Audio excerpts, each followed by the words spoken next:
Hello, everyone.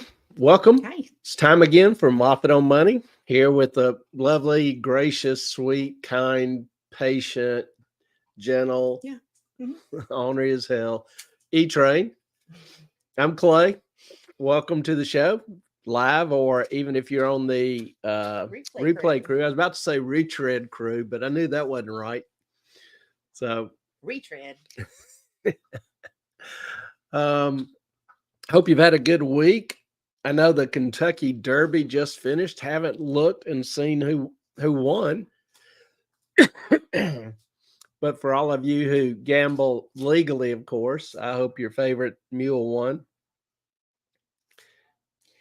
There's somebody did something. Yeah, actually, I just got a text from Brentwood saying that she's going to be a little late. She's at a Derby party herself.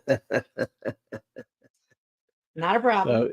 Didn't actually realize it was tonight. You know, it was at 6:50, so it's a little bit before this. But for those at Derby parties, didn't realize it was tonight. Not that we would have changed anything, but I was just getting ready and coming down here and heard the screams and the shout at a party across the street. And all of a sudden it hit me. It is Derby. I thought I was saying it was Sunday, I guess. I don't know.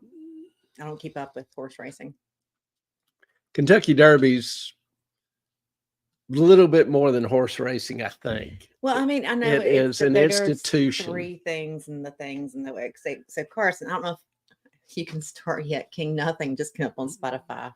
Fine. We could have waited, Carson. You could have texted me. Who is King Nothing? News to me. Not sure. It's a Canadian thing. I was going to say, is that Trudeau? I don't know. That's pretty good. But I hope all you've had a good week. Sky, it's good to see you always. And a special welcome to the other Moffat on Money, Jane. Yeah. Jane, you don't have to disappear. You can come back. It is something that including myself, does every time we get on StreamYard. Brentwood's done it. I've done it. Secret Mint Squirrel did it. So you follow in a long and proud tradition of Moffat on Money chatters. Sandra Ramirez did it. You can't break it. You cannot break it at all. Come hang out, see what it's all about. You can look at the banners, the brand, whatever you want to do. Send us a message in private chat. You're not going to break it. Yep. No, it is virtually undestroyable. Mm-hmm. Yeah. So have at it. Do your best. You can do your worst. Come on, hit your mic and live and do whatever you want to do. And for those of you that are not aware of what this chatter is, Tuesday night, Miss Post is going to be on the show talking about herbs, mushrooms, foraging. Not sure about the exact topic, so I don't want to completely presume. But she is somewhat of an expert in that field. And we talk about, a little bit about homesteading and providing for yourself, growing your own crops, trying to encourage a little bit more self-sufficiency. And so in that vein, Jane is going to... She's a bit of an expert. Yeah, she's going to share with us some of her accumulated wisdom and knowledge. So she sent me a picture of all of her tools that she's going to use. All of her... Man, y'all are in for some fun. Yeah, we really do. We really are excited about it. Looking forward to that evening, that Tuesday night. So put it down in your calendars. Join us this coming Tuesday, 7 p.m. Same time, same station. And we'll look forward to sharing the evening with you. Oh, good, Jane. Which variety of mushrooms? Oh, Carson. The medicinal ones. We're excited, Jane. We actually have a stack of books up here about what we should be learning, and they're still sitting there. I don't know if we've cracked one yet. I've looked through a few, but I think it'll be really an interesting night. And so tell your friends, anybody that's interested in self-sufficiency, homesteading, herbal medicines. Tell them to tune in that evening. it will be kind of a special night. The medicinal doesn't clarify. Oh, Carson. Carson is a tired booger today, so it's going to be like tired Runkle, I think. It's going to be fun with Carson. Have you done that montage yet? Of all the hats? I'm trying to give her get permission first. Okay. Well, let's put it this way. For all of those that have received a Moffat on Money hat, we are going to put together a montage. Unless you don't want to don't want to be in it. So if you don't want to be in it, let us know. Or you don't want your children in it, Mr. Pratt. So we just there will thought be no identifying information in these. It's just going to be like just the pictures. Yeah. Pictures of hats. And there's just some happy pictures there. And we just thought it'd be fun to share with y'all. And so thank you, Carson. We're going to do that. Thank you, Carson. If y'all have any hesitation, then just, email us or let us know, DM me or just Twitter. Say hell no. Or just say hell no in the comments. That works too. Well, yeah. If we see it, we will acknowledge it. I don't always see all the comments. I don't follow all the comments. Get back here and start the comments. Yeah, really. So for tonight's, wait. As y'all can tell, we got new lights because the other ones just farted out on us. They just stopped working. These have a remote control. So we're going with this color for now. But we could do that color, that color, that color. Let us know what you like. Blue, green, purple. What's green? Show the green. Is that better? Probably need to dim it a tad. I didn't ask you, I asked them. She doesn't trust my artistic gifts. Let's put it that way. We'll do that for now. Y'all let us know. Yeah. So thank you, Jane. Thank you, Jane. Appreciate your vote of confidence, your support. And I freely admit I have very few gifts in terms of decorating or making a house a home or whatever. I know what I like when I see it, but in terms of just being out and seeing an item thinking, oh, that'd be great, or having a particular design in mind and being able to find all the pieces, accumulate and put them together, whatever, no. There you go, Sky. Yeah, I'm going to be sitting there watching that and ignoring the show. You got to keep going. I'm like, that's kind of like a lava lamp. You just kind of sit there and watch it bubble. Where are Carson's mushrooms? The purple again? There's that one. Or, shit. Sorry. Nope. That one.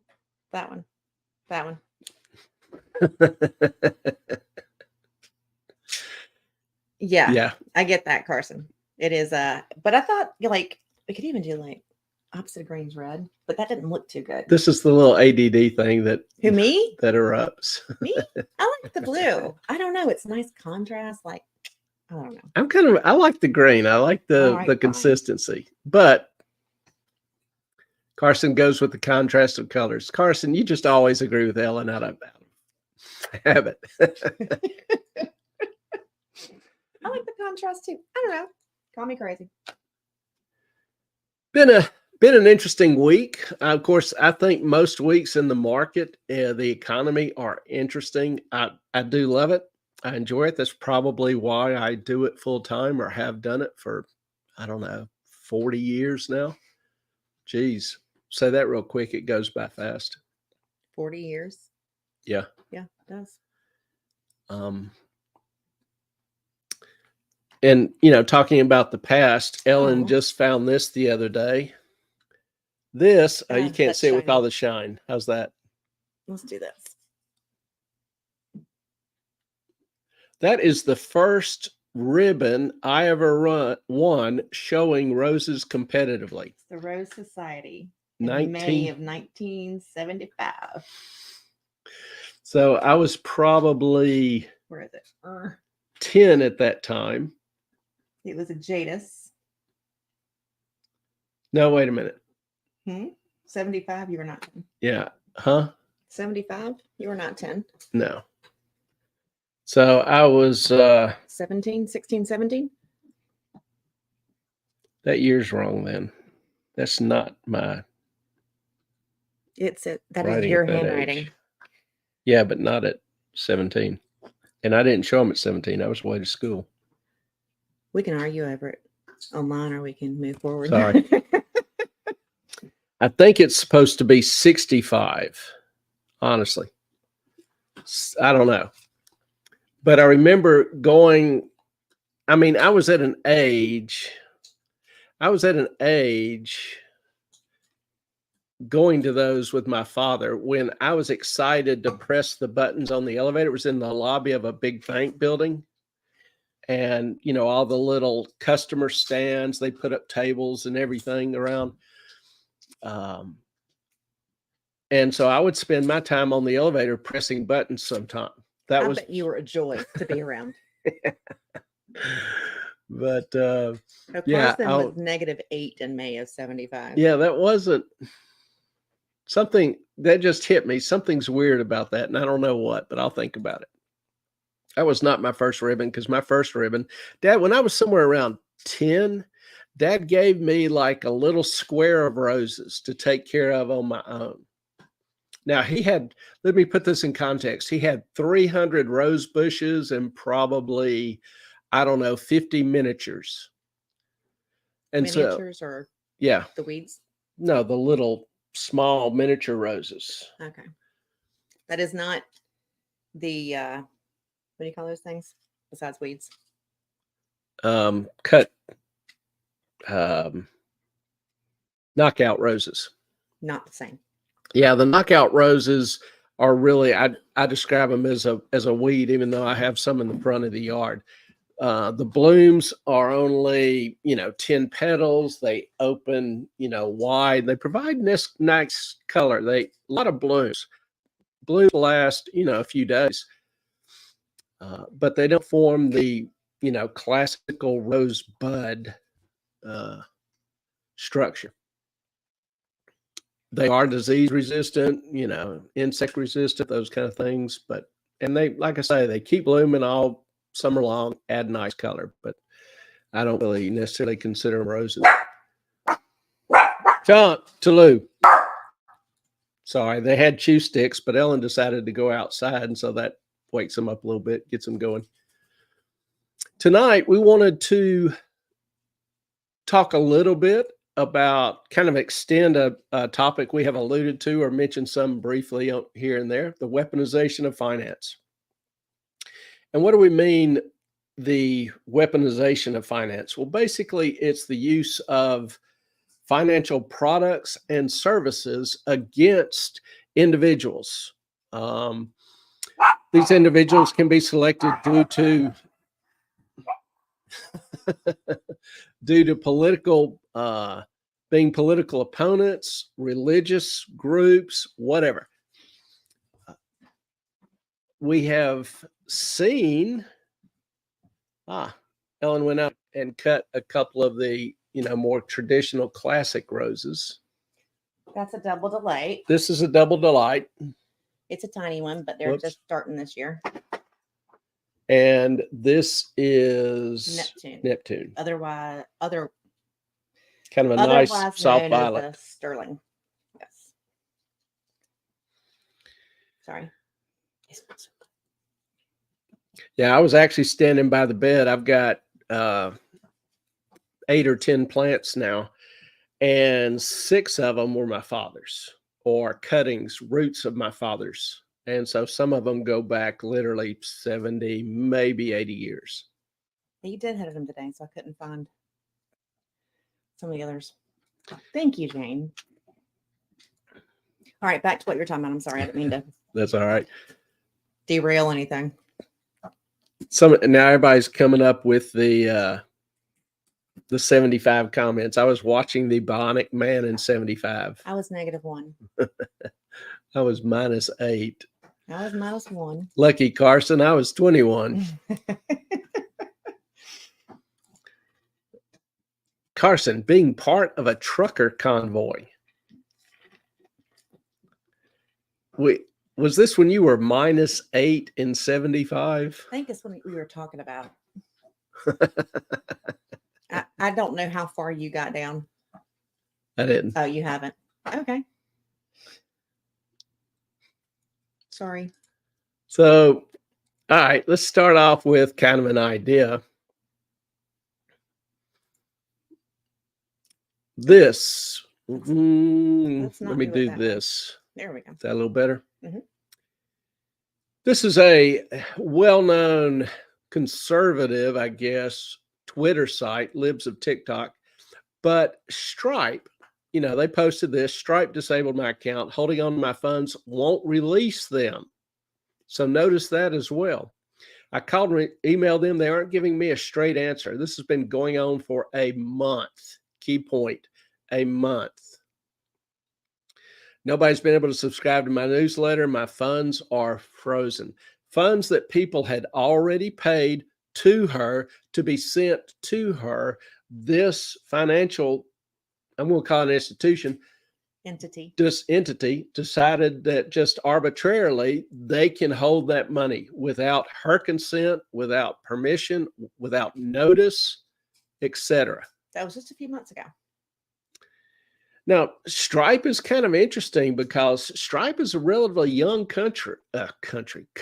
It's only been around a few years, but it now handles most of the credit card processing and electric payment processing for all of Twitter, Substack, several of these social media sites. So it is now the largest processor in the country. So the company has grown very powerful. Why just all of a sudden up and disable somebody's account and refuse to pay them the money that they are owed? I know. I'm not going to say it though. Yeah, that is the topic of tonight's question. And how possibly can this affect you? Now, why is it going on? Why are companies doing it? One big contributing reason could be politicians are putting pressure on them, putting them in the spotlight. Mass shooters have repeatedly financed deadly massacres using credit cards, and bank CEOs need to step up to save lives. Elizabeth Warren is a freaking joke. Well, the point is that politicians are putting pressure, and this is just one statement. This is one public statement. What is going on behind the scenes? Good question. We really don't know the full extent or nature of this. So you've got politicians putting a lot of pressure on companies, bank companies. Remember when PayPal threatened to steal customer funds for making social media posts PayPal doesn't like? Yep. Do you remember that? And we both left PayPal. Yeah.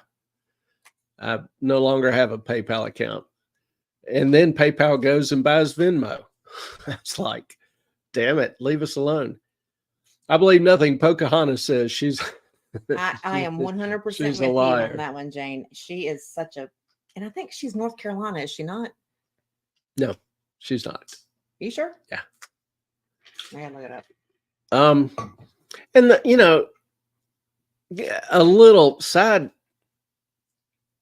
thing here is, Warren's talking about mass shooters and guns. Well, in the 50s and 60s, schools had gun training classes. Kids would bring their guns to school.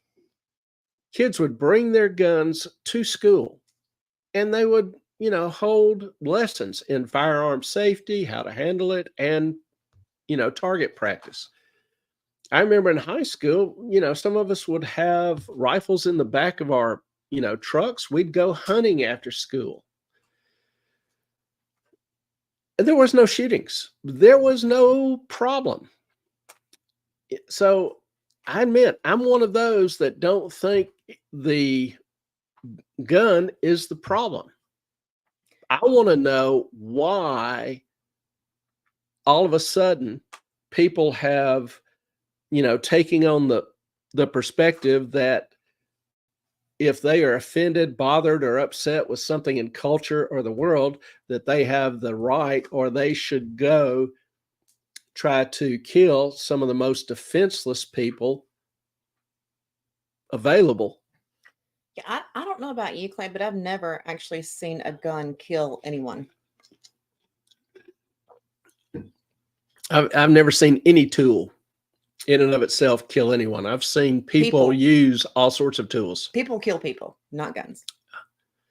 So, the point is, in cars, drunks kill people using cars, but there's no move to take cars away from alcoholics, innocent people, or, that people may try to limit or restrict alcoholics' access to cars with the breathalyzer or whatever. But it's just weird to me. So the point is, a lot of politicians are trying to pressure banks and financial institutions to utilize their resources to penalize non-favored ideas, thoughts, whatever. Now, I saw this from Wells Fargo, and this is a release back in 21. I don't know if I'll be able to make it. Yeah, I can. Much better, yeah. And they basically are saying, they set goal to achieve net zero greenhouse gas emissions by 2050. So, okay, they want to try to reduce, their carbon footprint. The thing that really struck me as interesting was in, the small print in this release.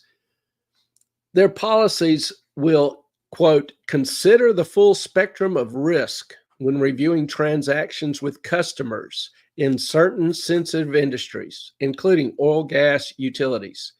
The company updates policies, seeks to adhere to the global best practices for managing these risks.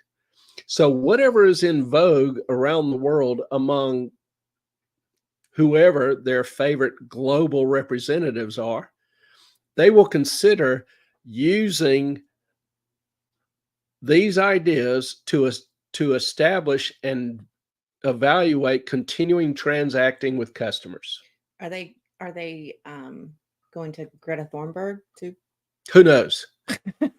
Very well could be her well-known expertise in climate science. Yeah. Wells Fargo collaborates with leading government and nonprofit organizations to advance clean tech, community resiliency, and green jobs. So your information in this world, the information you receive, is in a huge way determined by your sources.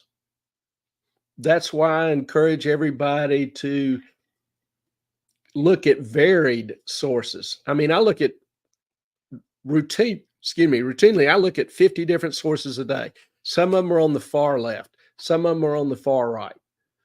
I look at most of the MSM sites, CBNC, ABC, Bongino, Fox, whatever, business for NBC. I will look at anything in terms of, news sources. And like I say, but my job, my life is based on information. Not everybody has that ability to go through that amount of information every day. It's one reason why I do this show, is hopefully can share some of it with you. It's kind of your job. It's kind of my job. There's the Wells notice. Well, there's other companies. Bank of America to stop financing makers of military-style guns. That's a whole separate issue as far as defining what's a military-style gun. Is it just the appearance or what? Citi also sets restrictions on gun sales. So, Yeah. How common is this? Now, I've shown mostly U.S. companies, but the practical reality is it's not just the U.S., the U.K. Debanking, what we're going to call debanking, cutting somebody off from their banking services, is up nearly 70% since 2021. Now, some of you may remember I bet Carson does, and Sky Ricky. Nigel Frange was debanked in 2022, along with several others. His energy secretary, Grant Shapps. Thank you, Carson. A few others. Here's Shapps says he and his family were debanked because of his politics. Anyone who decides to devote their life to public service is essentially at risk of being penalized by banks. The UK Banking Regulatory Authority looked over some of these and said, hey, there was no problem with them being cut off immediately from their banks, even though there was no notice, no accessing their funds.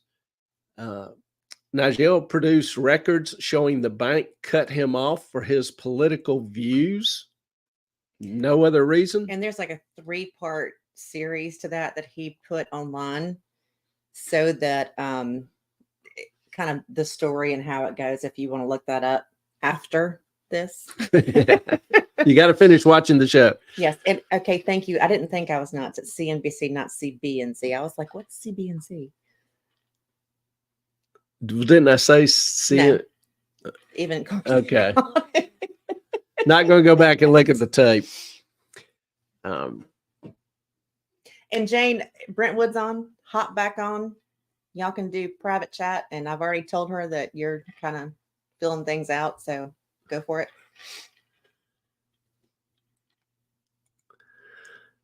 How do people that hardly earn any money get $5,000 firearm setup? Priorities. Some of these you got to wonder. Jane, when I went to school, hunter safety was mandatory and guns were brought to school. Yeah, my real point is that something has changed in the way we're raising kids to where they don't value other people's property or lives. That, I think, is the problem that ought to be addressed, but topic for another day.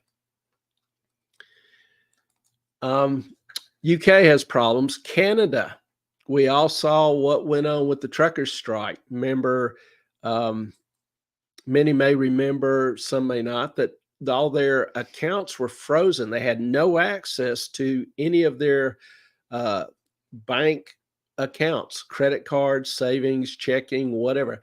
There was no credit card. There was no money for gas, for food, for lodging, for the kids' education. They were shut off from Venmo, Cash App. That they shut that whole thing down. Yeah, there was a GoFundMe raised in support of their efforts, and that was shut down.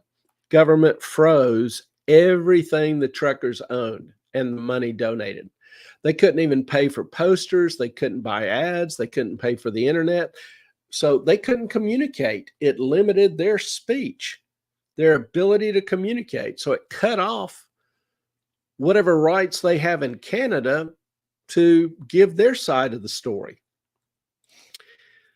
Now, RFK, Robert Kennedy Jr., one of the candidates for president, was talking about the Canadian trucker strike, and he was talking about an individual who was arrested because he wasn't paying child support because he was locked out of his account for months. That's just fascinating to me. Now, RFK went on and talked about a couple other interesting things. He, threw out the name BlackRock and some others, how they are making money from the Fed's printing machine. We've talked about that some before. And, how they're profiting from the inflation. he ended up pointing out, let me see here. I've got the actual link.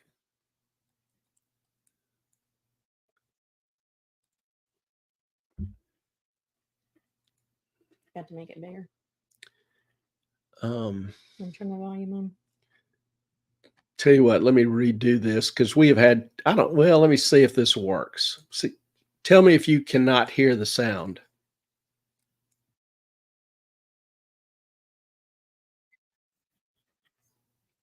Not.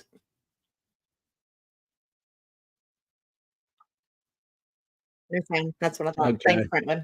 All right, let me restart this real quick. He keeps trying. It's sweet. It's cute. Well, I mean, I know it's silly. It's StreamYard. It won't let you. It won't pick up the sound unless you start it fresh. If you click off of the page. Hey, Deanna. How you doing? It won't transmit the sound. I don't know why. See if this is better. Can you do full screen? I'm still holding. My kids are very, very happy about it. Nope. Yeah, what's Bitcoin? That one. Yep. Bitcoin's real role? There are members of Congress, both parties, I believe, that think it should be banned.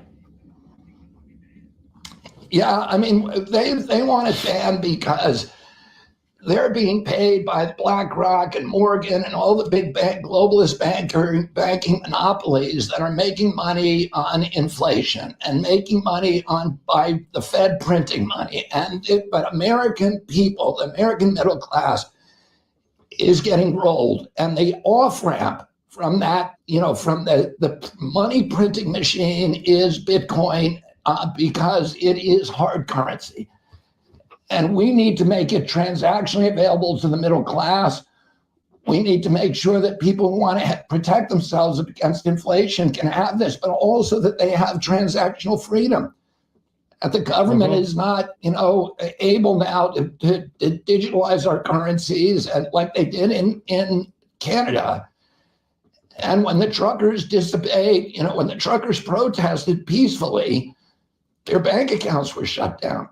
Well, and they couldn't pay their mortgages. They couldn't pay for their children's education. The government could control their speech by controlling their transactional freedom. And, transactional freedom is as important as freedom of speech.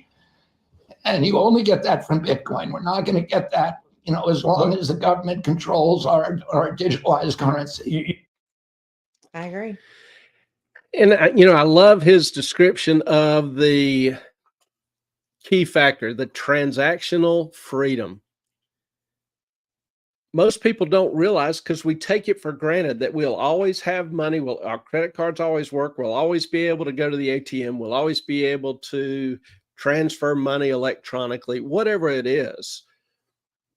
And the key point is that's not a given anymore. That if you do something that one of these banks doesn't like, they can cut you off. They don't even have to notify you that you are cut off. They don't have to give you your money immediately. I don't know what the time frame is on when they do, but people have been shut out of their bank and accounts for months with no remuneration, no payment.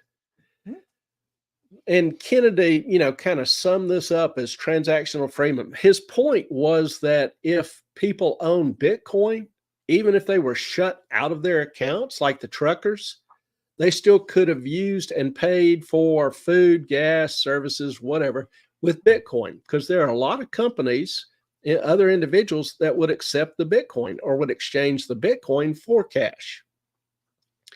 So he described Bitcoin as essential for transactional freedom.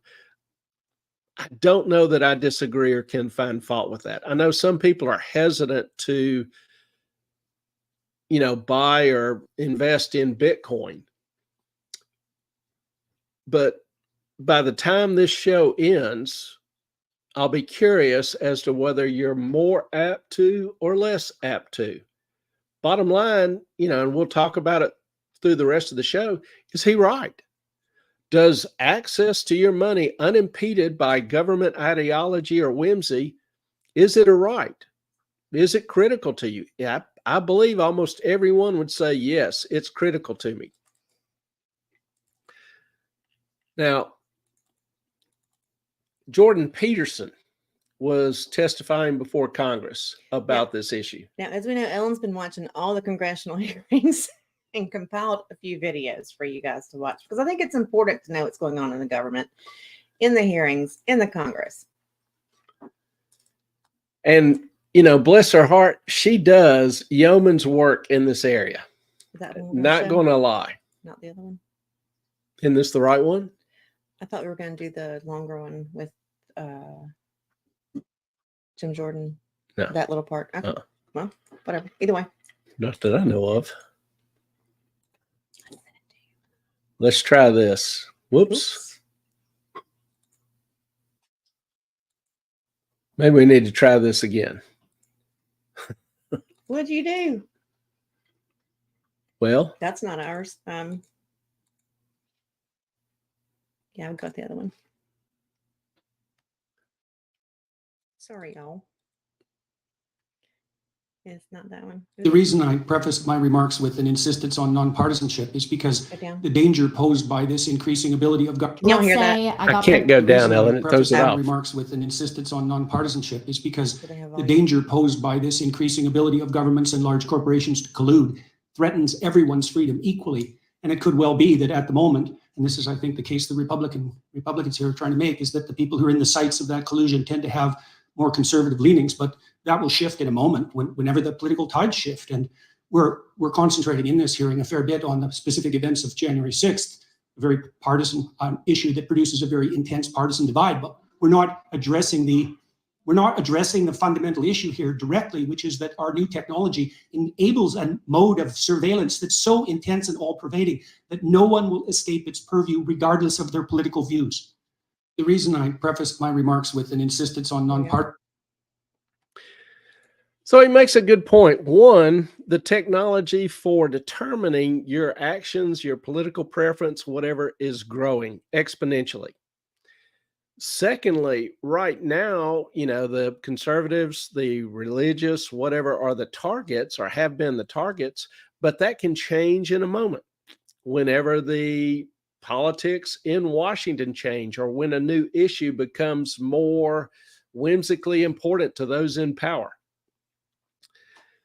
That's the risk, is that everybody, this ultimately is something that everybody faces if you hold a belief that somebody else doesn't like or agree with. Yeah, and I think as soon as,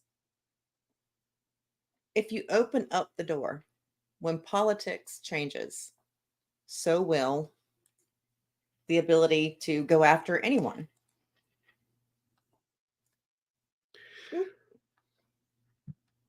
Here is an email from Mark Zuckerberg to his staff, okay, at Facebook. Zuckerberg. To Zuckerberg from some government officials. No. Let me get this right.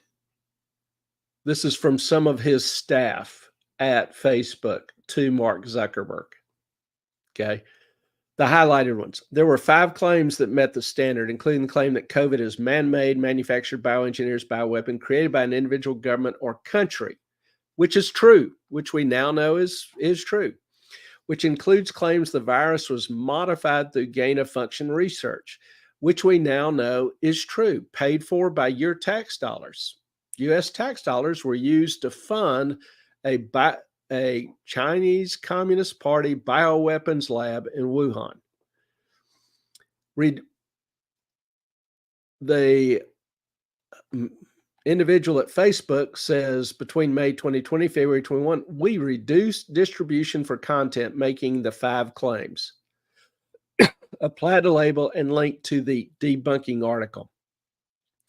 In response to public pressure and tense conversations with the new administration, we started removing the COVID claims. It wasn't enough that they attach, quote unquote, fact checks to it. The new administration wanted them removed. Thought that was kind of interesting. Well, What? I thought that there was another nothing. Ellen is pouting because I'm not showing the video that she No, shows that no, I it- don't know what she's talking no, it about. just seems out of order. That's all. My ADHD, obsessive compulsive. If you've thing is got kicking something in. else, if you want to find it and send No, it, I'll we can send do it it. to you. I just don't know where it is. I don't either. Oh well. Here you go. We are professionals. WAP. There you go. So if Ellen gets unhappy with me, you can tell. No, I just Yes, you can. I no, can. no. You just modified the thing, and you said I didn't you, modify and it. It's exactly what it. Okay, never mind. Taxpayers. Back to taxpayers. Taxpayers are paying millions and millions of dollars to universities for them to study the application of machine learning and AI to better limit speech. Yep. To identify speech that needs limiting. The National Science Foundation, NSF, routinely funds universities to the tunes of hundreds of millions of dollars to identify videos and tweets and Facebook posts talking about X posts, anything. Yeah, talking about topics which may need further clarification, let's say. For sure. For example, in 2023, 50 million each went to Columbia and UC Berkeley. You know what happened at UC Berkeley and Columbia? It's a shit show right now. Here it is. Did we do the volume thing? Sorry. Let's see. Again, sorry for this. I have to restart the thing to get the volume to work. I want to thank the committee for inviting me to testify today. My name is Caitlin Richardson. I'm a reporter at the Daily Caller News Foundation, a nonprofit news outlet based in Washington, D.C., dedicated to holding public officials accountable and exposing government waste, fraud, and abuse through in-depth investigative reporting. I cover the Supreme Court and do investigative reporting. In September 2021, I started looking into the government's funding of censorship tools after finding that the National Science Foundation had launched a program awarding grants to researchers to develop projects aimed at combating misinformation. What I discovered was a multi-million-dollar effort to build what I call a censorship industrial complex, using taxpayer dollars as seed funding for various projects. The efforts fit within the broader trend of the federal government's increasing involvement in online censorship, from the Center for Disease Control flagging posts during COVID-19 to the FBI working with social media companies to suppress the Hunter Biden laptop story. In September 2021, the National Science Foundation awarded $750,000 each to 12 teams of researchers as part of a new research track within its Convergence Accelerator program titled Trust and Authenticity in Communication Systems. Proposals range from fact-checking tools that warn journalists when publishing content may result in outcomes like polarizing discourse or perpetuating false narratives. 6 projects, which are currently ongoing, advanced in 2022 to the second stage and received an additional $5 million in funding. One, a digital dashboard called Course Correct, aims to help journalists locate and correct misinformation. Run by researchers in the University of Wisconsin system, the project uses machine learning to identify network. All right, we don't want to play the whole thing. We'll put this up on the website after the show so that you can watch it. But she goes on just with a litany of different contracts and different areas that your tax dollars are being used to fund ways to identify unacceptable speech. Speech, what you buy, everything. Oh, I guess we're getting to that. Sorry. Now understand speech. A lot of people say, hate speech should not be allowed. And I'll talk about this sometimes with students. They are very willing to censor what they would call hate speech. My point to them and to you is that the basic idea that speech is dangerous, unless it reflects ideas that are consistent with those that the government prefers, is merely a fancy name for enforced conformity and forcing thought, limiting free speech. The problem I have with this is that if anyone finds your speech to be hateful on some arbitrary grounds, correct? Then there you go. And there's like a whole list from all these different I wouldn't call them associate that what are they arbitrary, what's the word I'm looking for? Not corporations, just groups, I guess you could say, that the government looks at and says, okay, well, she called Clay a jackass, so that's hate speech. It's actually being honest, but nonetheless. Still gonna flag her. Like that's how it works. And it's crazy. Yeah, historically we have defined political or religious speech as long as it doesn't advocate violence, violent overthrow of the government, violate privacy or It commits minors, intentionally slander someone.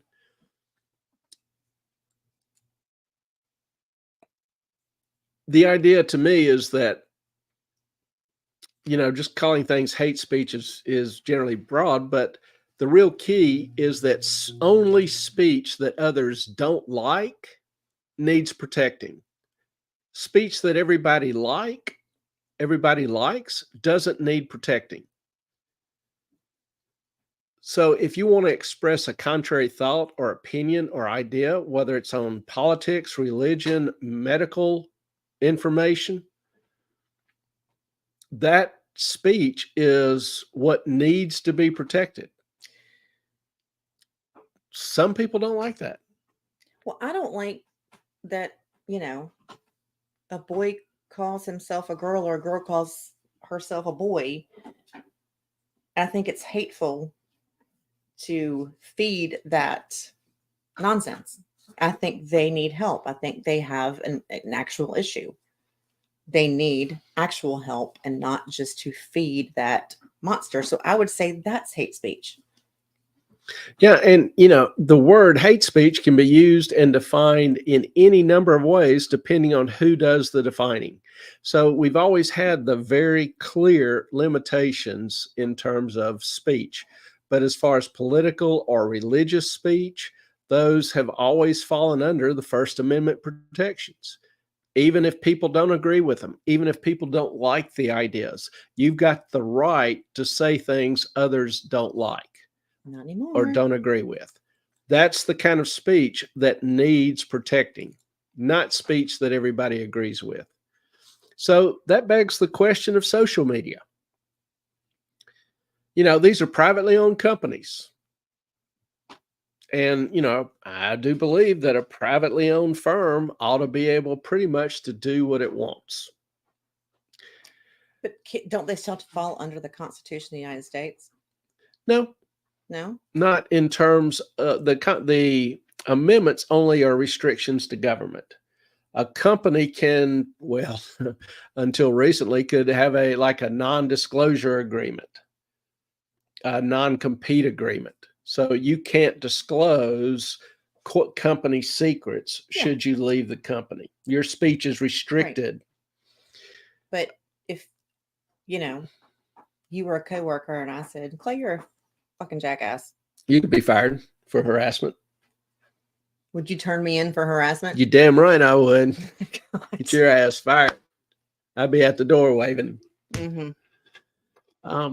But my point with the social media is that they all rely on a particular section of the code U.S. law, Section 230, which provides them immunity, provides the platform immunity from any third-party content. So they don't have to get involved in reviewing every statement made by everybody using the platform, that just because it's on the platform, that it doesn't constitute agreement or advocacy of the platform, and that the platform can't be sued for content unless the platform knows it's like child porn and doesn't remove it. Well, there was actually recently in the past few months a congressional hearing in the Senate about that, where on Instagram, now owned by Meta, when they said if somebody was looking up something like child porn, it said this content could be blah blah blah blah, unlawful, whatever, but if you still want to watch it, click here, and it took them right to the stuff. Well, and Zuckerberg even said under oath, yeah, that's true. Yeah, I'm not going to address that. I think my views would be generally pretty obvious to most everybody. But my idea, the thought is that if these companies are relying on Section 230, which provides them immunity, they have taken on the responsibility, a public obligation, to allow contrary opinions and thought. If they're going to receive government protections, then they ought to treat that as a responsibility to allow, without, some whimsical application, contrary thoughts or opinions that maybe, some in the company don't agree with. They can't claim the government immunity and then censor political, religious, or even medical opinions that they agree or disagree with. And this doesn't even begin to touch the government officials reaching out to these social media sites and pressuring them to remove content that the administration doesn't like. That's a whole different ball of wax. But that is just another example of the trends. We didn't have social media to this extent 10, 15, 20 years ago. But suppose the government was pressuring newspapers to cancel all of these stories that didn't fit their political ideology, not that were national security issues. Well, I mean, just like JFK, they could have said anybody who says it was more than one shooter, you're done. Yeah, you don't even get to publish that. Mm-hmm. So, the people would have been outraged. Nowadays, it's met with relative silence, very little outrage. So that, to me, is an encouragement to government. That is an encouragement to these individuals and corporations to further advance those policies, those ideas, to limit contrary thought and opinions. Well, people are terrified. They're kind of to the point where they can have their cake and eat it too. Now, looking at specific examples of this weaponization, you've got, for example, Chase closed the account of several religious groups. The National Committee for Religious Freedom. It's a small nonprofit group that advocates religious freedom for all religions and all faiths. It's non-denominational. It just supports First Amendment protections for religious expression. Well, Chase locked their account and then took 2 weeks to notify them. So they were still writing checks, doing whatever. It wasn't until they tried to make a deposit and couldn't, that they found out there was a problem with the account. And then 2 weeks after that, Chase notified them that the whole account had been closed down. Another group, Indigenous Advance. This was a Christian group providing food and shelter in Uganda. poor single moms and kids. And it was shuttered, as was the account of the church funding it. So these mamas all of a sudden were cut off from food and water and shelter. And their babies. This was done by Bank of America. Gave no reason other than it was a business type that the bank didn't want to serve. These debankings, this weaponization is even drawing state attention. Last year, 19 different attorney generals sent a letter to Chase and Morgan about their pattern of groups. And these concerns go beyond religion and basic politics. It's getting into ESG as well. ESG, environmental social governance. This is kind of a corporate measure or standard being used now. It describes a broad array of causes like climate change, social justice, governance of companies, how they relate or treat employees. The perception of how they treat employees. Yeah. The basic idea is that this results in a boycotting of quote unquote green companies. And green companies are oftentimes identified by their ESG scores. And I mentioned a few weeks ago, we talked about the ESG scores, how Tesla is rated lower than Philip Morris. Philip Morris manufactures cigarettes. Tesla manufactures electric vehicles, but has a lower ESG score. You know why? Musk opened up free speech on X, and they came after him. They've been coming after him in every which way they can. Yeah. Melissa! Hello, Melissa. How you doing? DI, if you're smart enough, you can turn it around against anyone. I'm starting to see the boomerang on this. You've got, even now on the college campuses, you can see some of the people on the left eating some of the others on the left. Some of them are, I saw on the, and I hate to give them any credit. Yeah, I don't know if it's really credit or not, but University of Alabama, you had the two groups, the pro-Gaza, the pro-Palestinians, and the, I don't know, good old boys, we'll call them. And they were both chanting the same chant, FJB.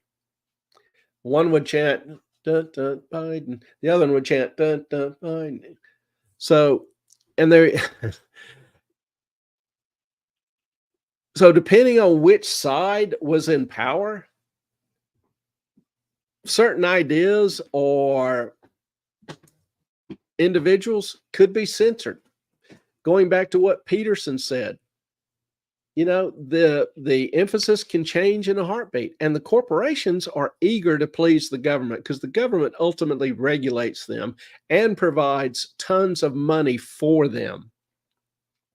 So they don't want to cut off that faucet. Hang on, you got to give my boys at UNC Chapel Hill some love. Go ahead.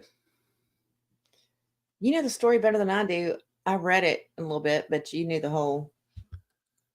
The UNC Chapel Hill, they were pro-Palestinian, pro-Hamas groups, taking down the American flag and putting up the Palestinian flag. So, frat bros. There we go. 400,000? Really? Got to do volume again. No, I'm not going to play anything. This is, well, okay. That wasn't exactly what I wanted. Let's see what I can find here.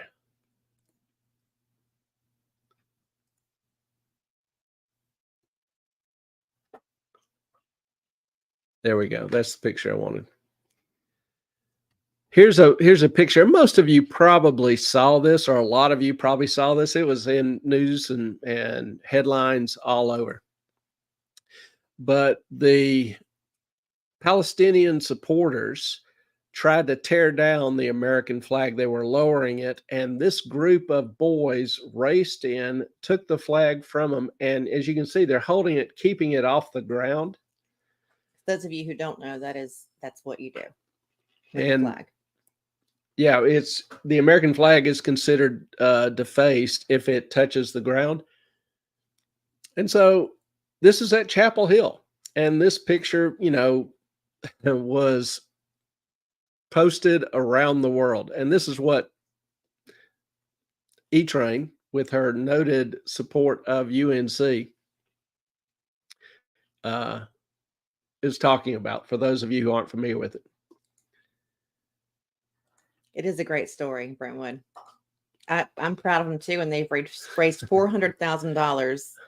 They're not sure what they're going to do with it. It's supposed to be for a party, but they're thinking about how they want to do the thing. They're not sure what they're going to do with the money.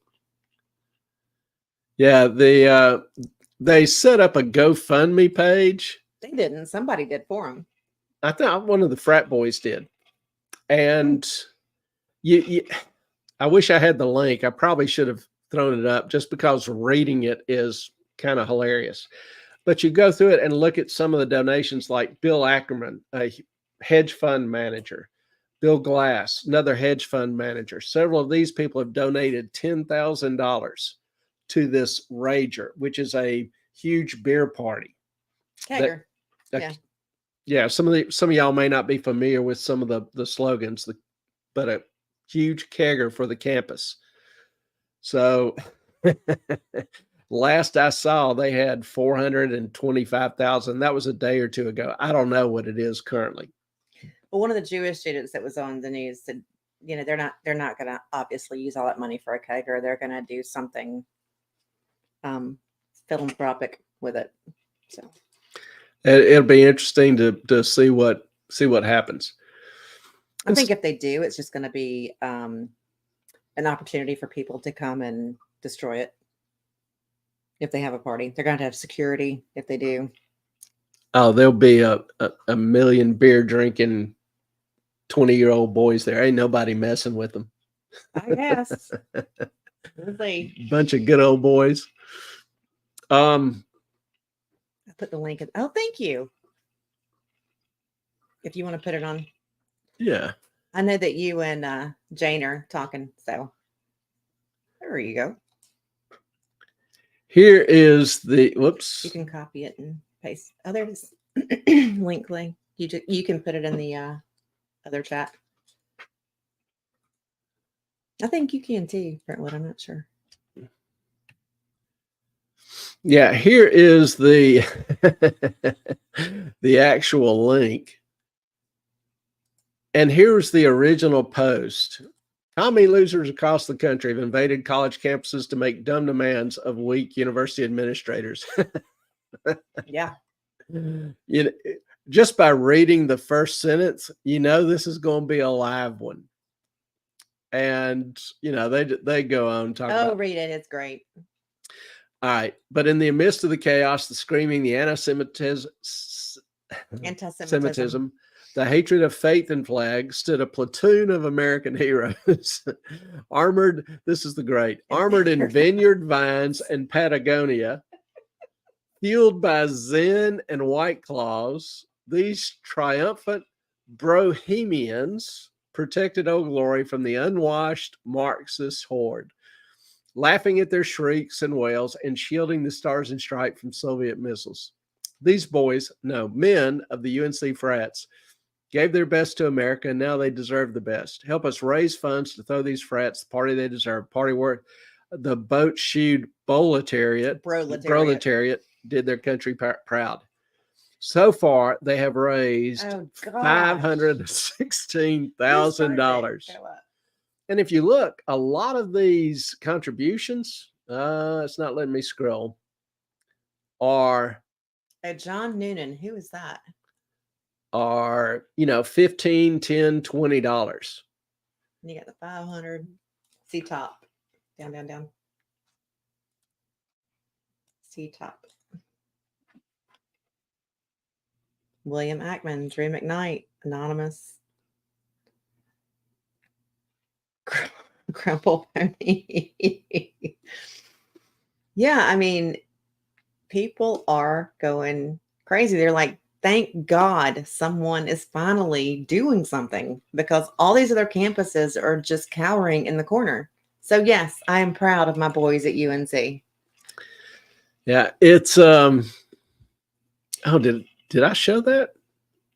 No, you didn't. Did he? No. Did anybody see that? Tommy. Moffat. I know. Here it is. Here's the actual page. I did post the link, and here's Brentwood, you're supposed to keep us straight. All right. Well, yeah, I saw Carson was coming back in, and that just threw my whole train of thought off. Oh, you're missing Carson. But this is the page, and this is, I don't It's know great. who wrote it. John Noonan organized this Really? on behalf of Susan Ralston. John Rich said he'd do a concert for them. Hell yeah. There you go. I mean, who is John Noonan? Can you look him I up? think he's one of the students, one of the I frat think he boys. is. I think I've Yeah. heard of that name before. It's not an uncommon name. Really? Noonan? But so, a lot of dynamics. Who thought Chad would be the savior of American universities, wearing Patagonia and Vineyard? Anyway. Banks, weaponization of crime. The idea is that your personal ideology becomes a required ideology. You either conform to the bank's ideology or you're not acceptable. We talk about some of the big banks getting bigger and more powerful. 5 banks control 50% of all the deposits in the U.S. The too big to fail have gotten too bigger to fail. And should these institutions, regulated, beneficiary of certain protections, should they have the power to enforce whimsical policies on consumers and the communities they serve? Particularly as they keep getting bigger and bigger, regulations get more and more complex, making small banks' survival less and less certain. I think I have a problem with that. Okay, before you go forward, John Noonan is an American conservative national security commentator and analyst. This is probably a different John Noonan. I don't know. We'll see. Because it's a relatively common name. The organizer has currently disabled new donations to this fundraiser. He's like, stop. Yeah. Hey, Carson, glad you're back. And I think if John Rich does a concert, Jane, I think that'd be awesome. Yeah, we might have to crash the campus just to experience it all. Have a show live from the campus. Oh, that might be fun, actually. Yeah. And if what I've told you so far doesn't really light your fire, how about the U.S. Treasury's own Financial Crimes Department colluding with big banks to identify what are known as domestic threats?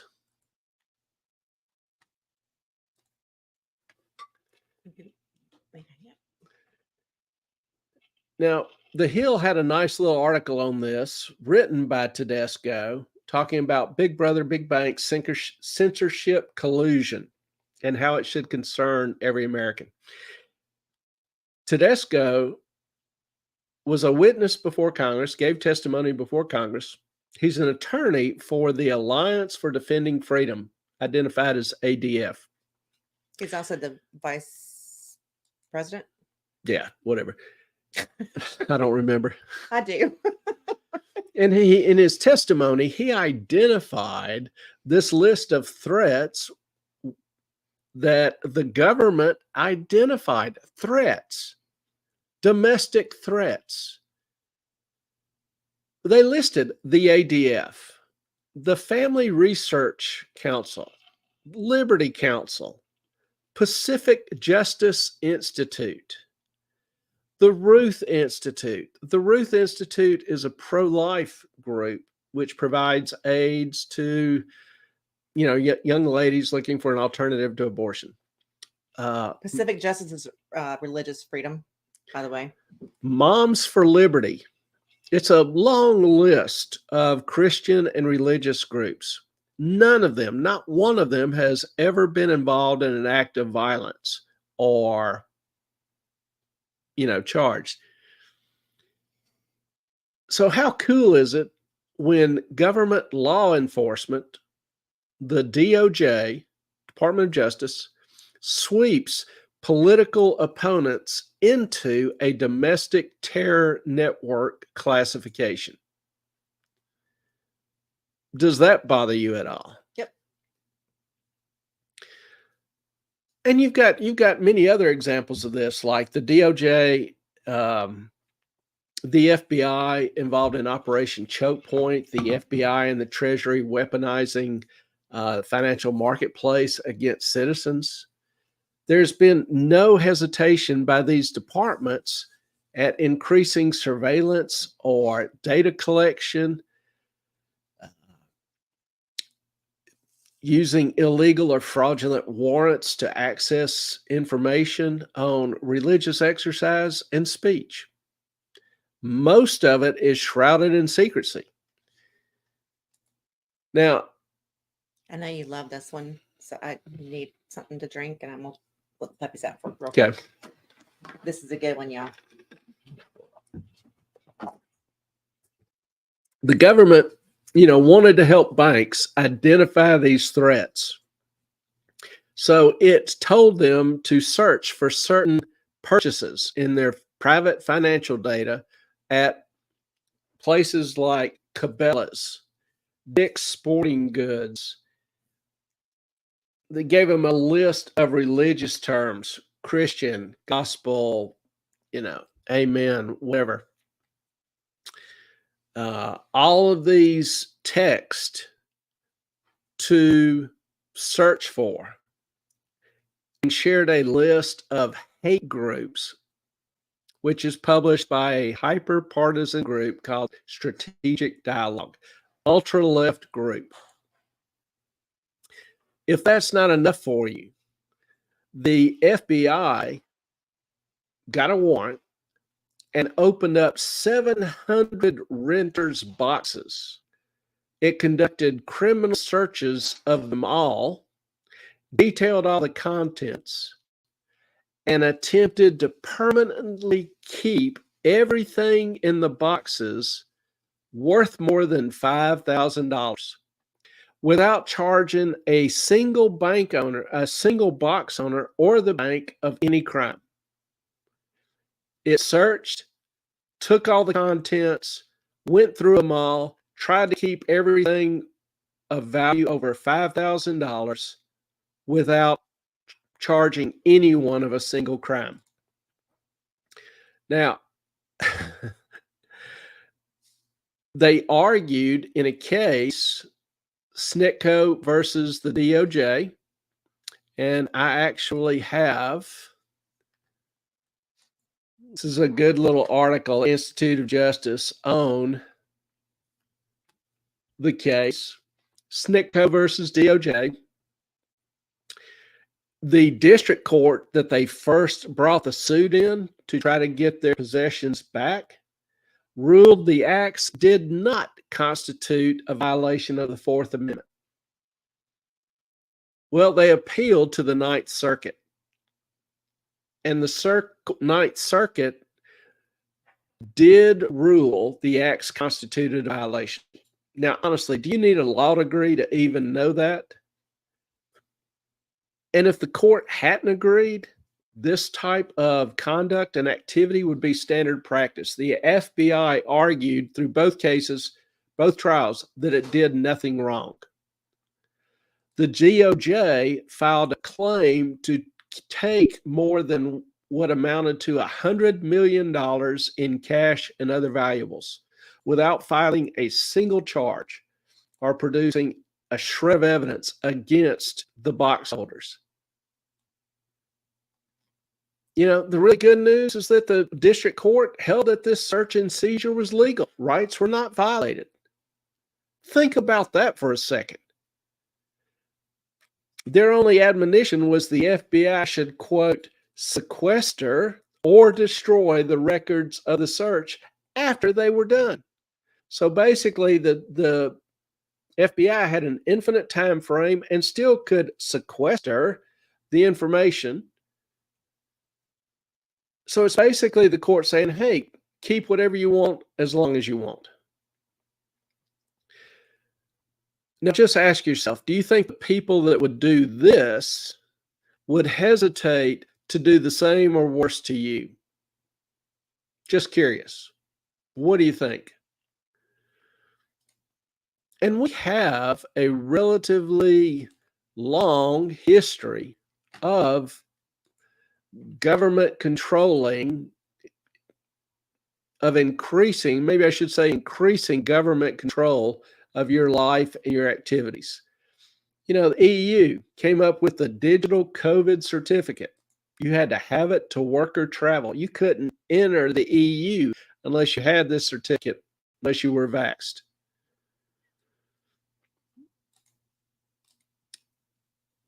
Some of this, I mean, your opinion, does this bode well for believing that the government won't do this again? The beauty of the USA is it's supposed to be a melting pot of different people, beliefs, etc., not groupthink. But increasingly, the efforts, the energies of many in government and corporate are to try to enforce certain beliefs, to indoctrinate kids in certain beliefs, and to penalize those with contrary beliefs, the weaponization of finance. Jane, we already knew you were on the list.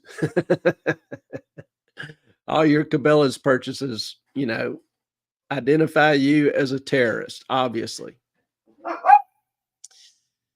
Brentwood, I think it's terrifying to think that the government would do this to people again. I think this is more of a continuous, ongoing,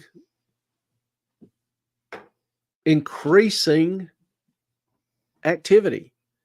I think government is seeing it as more and more their right to do these kind of things. And of course, it's for our own good. They don't want our minds polluted with misinformation. You know, they don't want us being hurt. They want to keep us safe and secure. They've always got great reasons to take away your rights and your opportunity to hold differing opinions. The scariest words in the world. We're the government. We're here to help. Yeah. So, you know, what does this bode for the future? I agree, Brentwood. I'm a big girl. I can take care of myself. I don't need Big Brother to do it. You know, if I wanted Big Brother to do it, I'd be moving to China or somewhere else where you have extensive government control of individuals' lives, activities, earnings, spending, travel. If I needed an Uber nanny, that's where I'd go. So what's the future hold?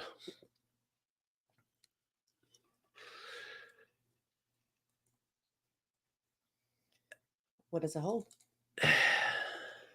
Here's a hint or a clue. Now, SWIFT network. You know, when I look at trends, I look at what some of the major underlying architecture is adapting to or is changing to accept or receive. The SWIFT network is one of these underlying infrastructure things. SWIFT network handles electronic cash transfers. So if you want to transfer money from your bank to another bank, it goes through its process by SWIFT, the SWIFT network. Well, the SWIFT network has been busy over the past year. yeah, my nose itches, sorry. It has been working to set up a seamless introduction of CBDCs for transactions. What does that mean? CBDC, central bank digital currency. Now, we were talking, you saw RFK talking about Bitcoin, a cryptocurrency. The idea is that central banks are going to be replacing currency with a digital currency, a crypto, so that regular currency, your coins and your dollars, your paper money, your metal money, will no longer be in use. You won't need it. It'll be a more efficient system. Well, SWIFT has been working on this, setting up to allow a seamless introduction of CBDCs, kind of working out the bugs. In this paper, it talks about it's had experiments with 38 global institutions, demonstrating the uses and applications for this SWIFT solution, as they describe it. It's planning a whole new platform structure to do this, to enable this kind of seamless transaction. Here, they've got it to the point where, and this was just as of a couple of weeks ago, they are going to launch this platform in a year to 2 years. So how far away are we from having a central bank digital currency? Well, SWIFT is going to have the infrastructure available within a year or 2 years to transfer money anywhere and everywhere around the world. Do you think they're putting that in place because nobody's going to be using it for another 5 or 10 years? Honest question. If the SWIFT network is in this big of a hurry to try to implement this system, these protocols, it's because there's going to be a need for it. Now, understand, CBDCs are coming. You may not like crypto. You may not trust crypto. Maybe you'll feel better about it if it comes from a central bank. I don't know. But it is coming soon, unless there's a major headwind that arises to put a stop to it. CBDCs will put an end to cash. Now, there'll probably be I would think there would be a 1 or 2 year period where there's an overlap. You've got either or, both and. But at some point in time, once all the bugs and everything gets to going smoothly with the CBDCs, they will say you have to turn in your currency. It will no longer be valid after this point in time. It will no longer be a legal means of tender after this time. It'll just be worthless paper and worthless metal. I guess you could sell it for scrap or, burn it in your fireplace. Yeah, so we're screwed. You're screwed. Yeah. The risk with CBDCs is what we've seen in China, that if the government is handling the payment system, it knows everything you buy, where you spend your money, how you spend your money. And if it has that kind of information, if it's gathering that kind of data, it obviously can easily identify you as being a domestic threat because you purchased something at Cabela's. They won't have to ask banks if you purchase something. They'll know automatically. But the banks already give them the information. It's just a shit show. Well, yeah, they have to, they collect it from a few banks to try to highlight people. Now they'll know what everybody does when. So it will give them much more immediate information. It'll give them the ability to cut off such expenditures. For example, suppose there's a recession and people are trying to pay off their debt and increase their savings. They're not buying stuff. Well, the government wants you to buy stuff and try to get the economy going so they can issue, your next paycheck with a CBDC can be issued with a timeline. You have to spend this money within 2 weeks, 30 days, 60 days, or it vaporizes. Or they can tell you exactly what you can spend it on and what you can't. And if you don't spend it, you lose it. How cool is that? It's not. The whatever the government is concerned with, they can enforce or encourage the conduct, the actions, the activity they want with a CBDC. Real quick, Your savings, your future are immaterial to them.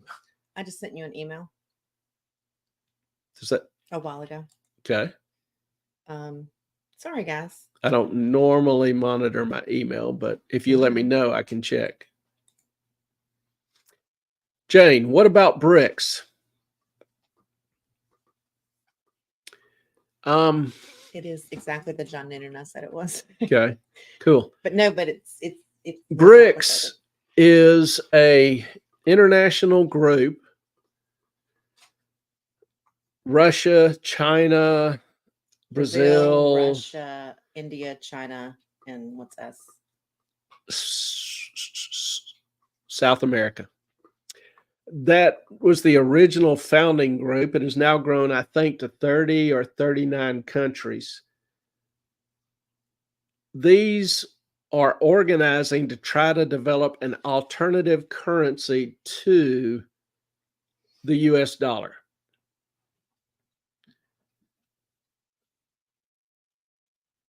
India, China is almost, well, I need to check current numbers. I haven't looked at these in months.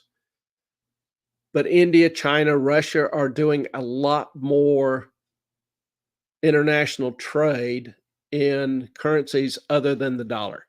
The dollar used to account for 85% of all international trade. We were the world's reserve currency. That amount has dropped probably somewhere around 55. My numbers are loose. Like I say, I haven't checked in a while. It's hard getting good data on some of this, immediate data on some of this. Most of it's fairly dated. And it's still dropping. More and more countries are trying to shed the dollar because the administration has weaponized the dollar. The dollar became the reserve currency and was trusted by people in countries all over the world because they knew and trusted that that dollar would not be used against them for political purposes. Well, the current administration has decided to withhold billions in reserves from Russia and seize, banking accounts and assets and this kind of thing. So it's using the financial resources and weaponizing them to try to punish Russia and some other countries. So everybody, even the Middle East countries, a lot of the oil transactions now are no longer in the dollar, because they're concerned that if their policies don't kowtow to what Washington wants, they'll be penalized too. And so they don't want DC to have that kind of power over them. So there's this huge movement and encouragement even to remove the dollar as the world's reserve currency. Not only that, the beloved Chief of Economic Affairs, I can see his face. I'm trying to think of his name. Let me Google it for a second.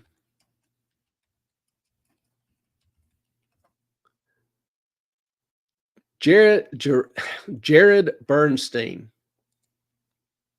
This is Bernstein. He doesn't want to be in the same thing as Harvey Weinstein. Okay. Didn't know that. Oh yeah, saw that on a. This is the president's chief of economic advisor. This guy has a PhD in social work, and he's advising the president on economic policy, which is fascinating to me. But in 2014, he was Biden's chief economic advisor as vice president. So they have a long history together.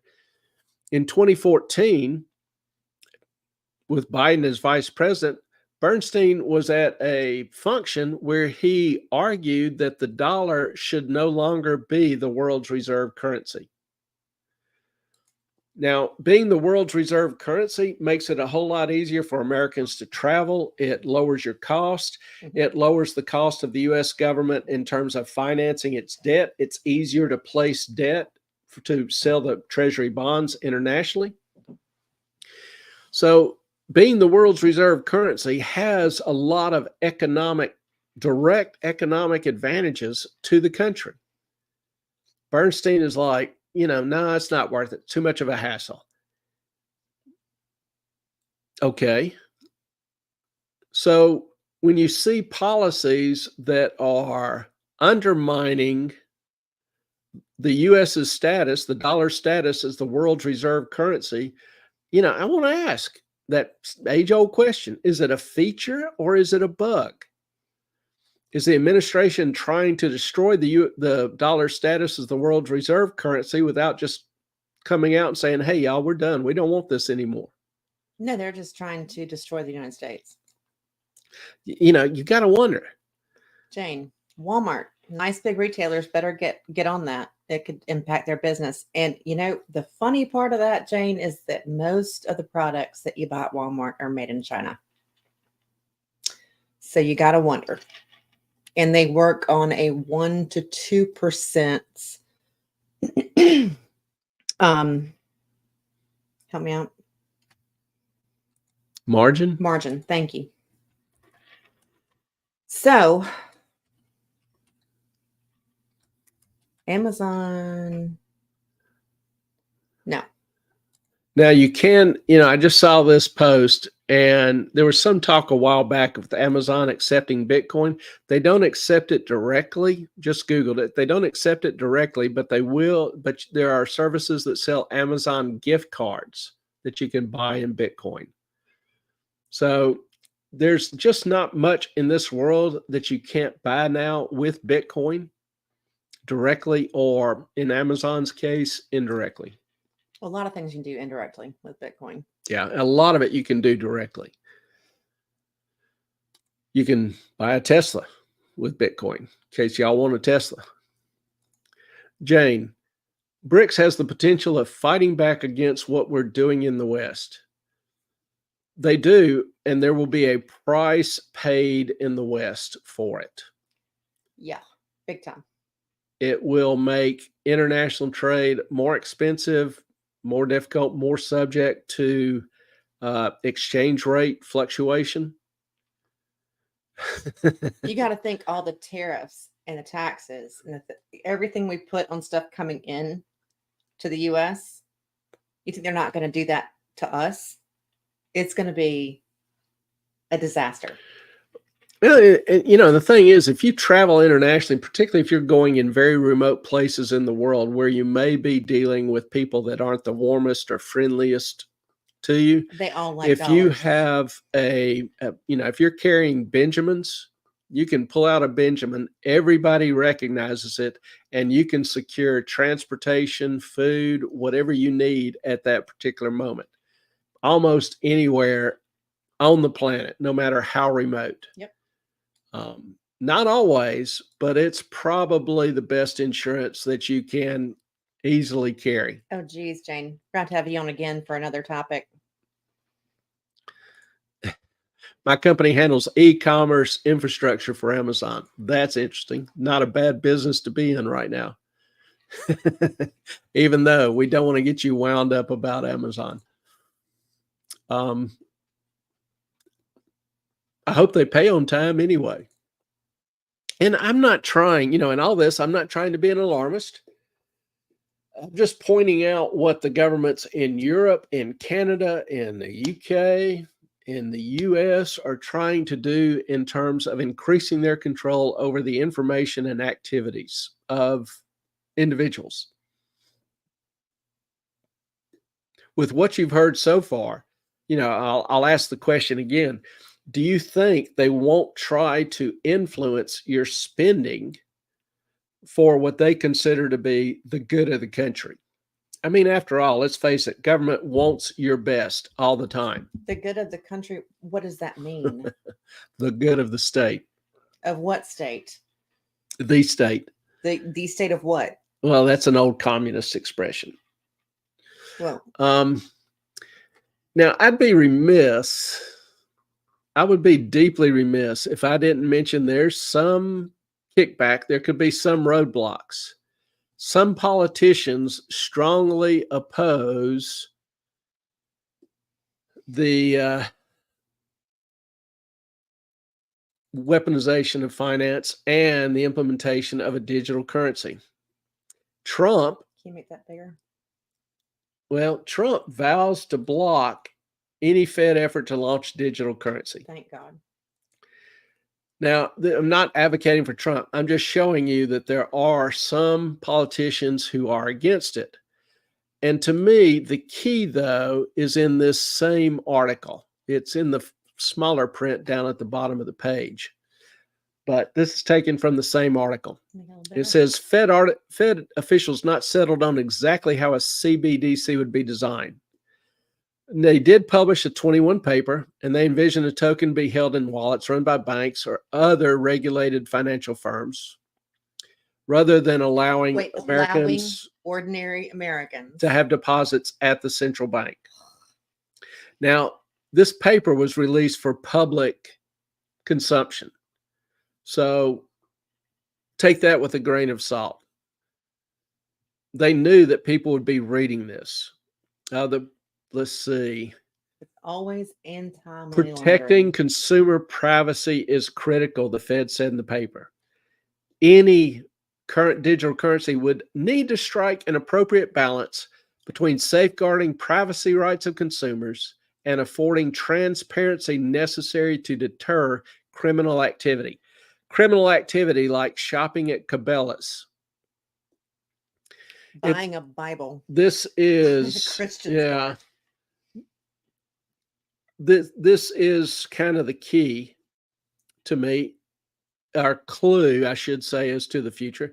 It's also possible that a digital dollar would be created only for payments between banks to, for example, reduce the cost of transactions across borders. What borders? Now, international borders. Okay. The more efficient. Who can argue against efficiency? Who can argue against reducing cost of transferring money? Personally, I just love this. Right after saying there must be balance. Well, first of all, who determines the balance? Who decides where that balance lies? Interesting question. Then saying that it can be used to reduce cost of sending money electronically across borders internationally. Is that because the electricity used in moving digits representing dollars is a whole lot more expensive than the electricity used in moving digits representing crypto? Wait, wasn't that my point? What borders? I'm like, what's the issue? Well, we're talking about the cost. Because they say to reduce the cost of transaction across borders.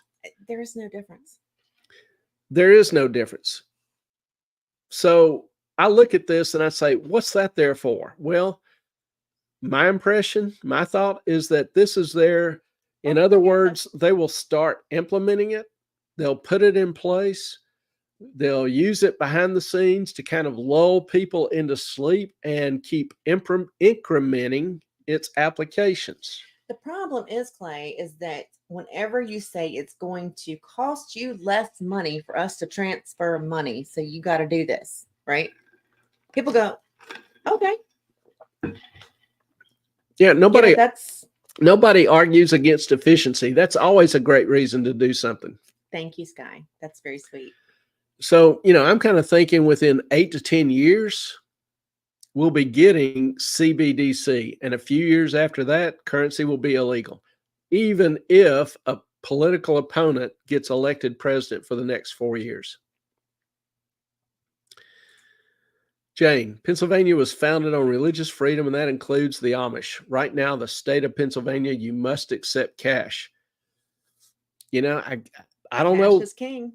I don't know what's going to happen to that when the government no longer Recognizes it. prints the cash, replaces it, and states that it's no longer legal tender. You know, I don't know what happens. That's an interesting question because there's a lot of people that are still going to want cash. But the whole purpose of CBDC is that the government can't control cash. It can identify who's spending what where. What? Yes, they can. No, they can't. Not with cash. Oh, I thought you said with CBDC they can't control it. No, that's the whole purpose behind CBDC. Is they can't control cash. They can control and identify and track CBDC. Which is why Bitcoin is such a good option.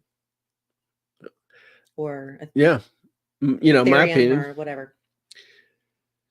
Oh, you're gonna Sky Ricky made a nice thing. Thank you, Sky. She did. She's always sweet and gracious. Mwah.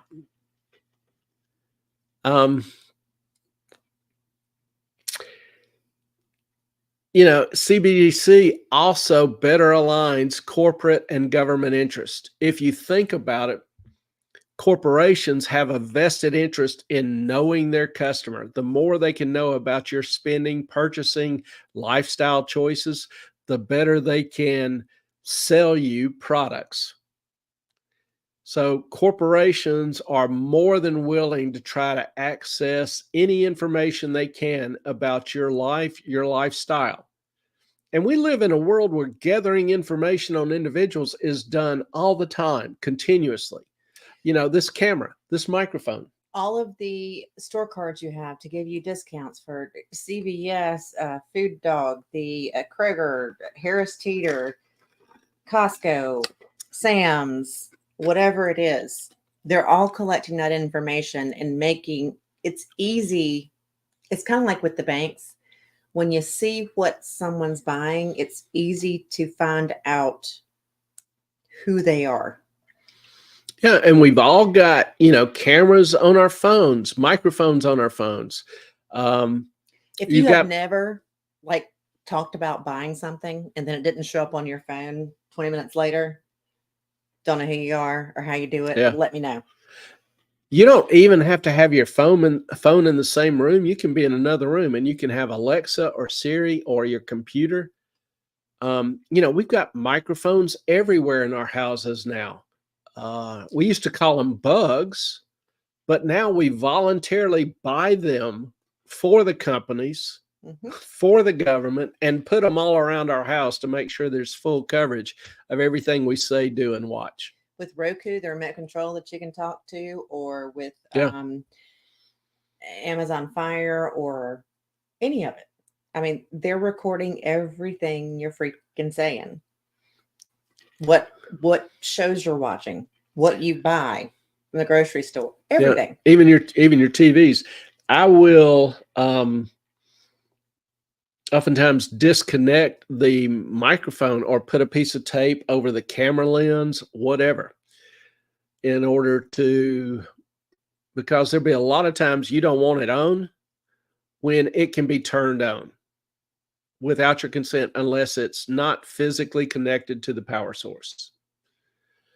Even some of them may have a little battery that will keep it operating for a while, but that's a subject for a different story.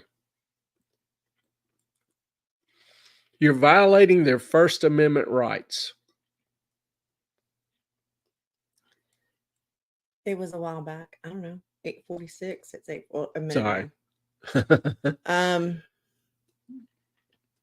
To speak. To gather information on what you say. I'm not sure, Jane, what you're. But let us know. Yeah, sorry. Again, I don't follow the chats closely a lot of times. Ellen just kind of pointed it out to me, and I'm not certain whether there was any background on that or not. I'm sure there was. You just don't remember what it was. Very possible. I'll be in class just giving the lecture of my life, and a student will go, "Can you repeat that?" And I'm like, "Repeat what?" I may have, Religious freedom. yeah, I may have no idea of what I just said 20 seconds earlier. The religious freedom, they don't believe in the digital world. Amish. Yeah. Yeah, the government, the argument there would probably be the government doesn't have any responsibility to meet somebody's religious preferences or beliefs. It just can't restrict them. So by not providing something, it's not restricting them. I think that would probably be the rejoinder to that issue. So you're saying they have to find their own currency too? Yeah, they would have to go back to a barter economy, or I'm all about bartering. a major bank in Pennsylvania maybe could issue vouchers, kind of a pseudo currency. I don't know. Could be a number of different alternatives. I'm not even sure if banks legally now can issue their own currency. I think not.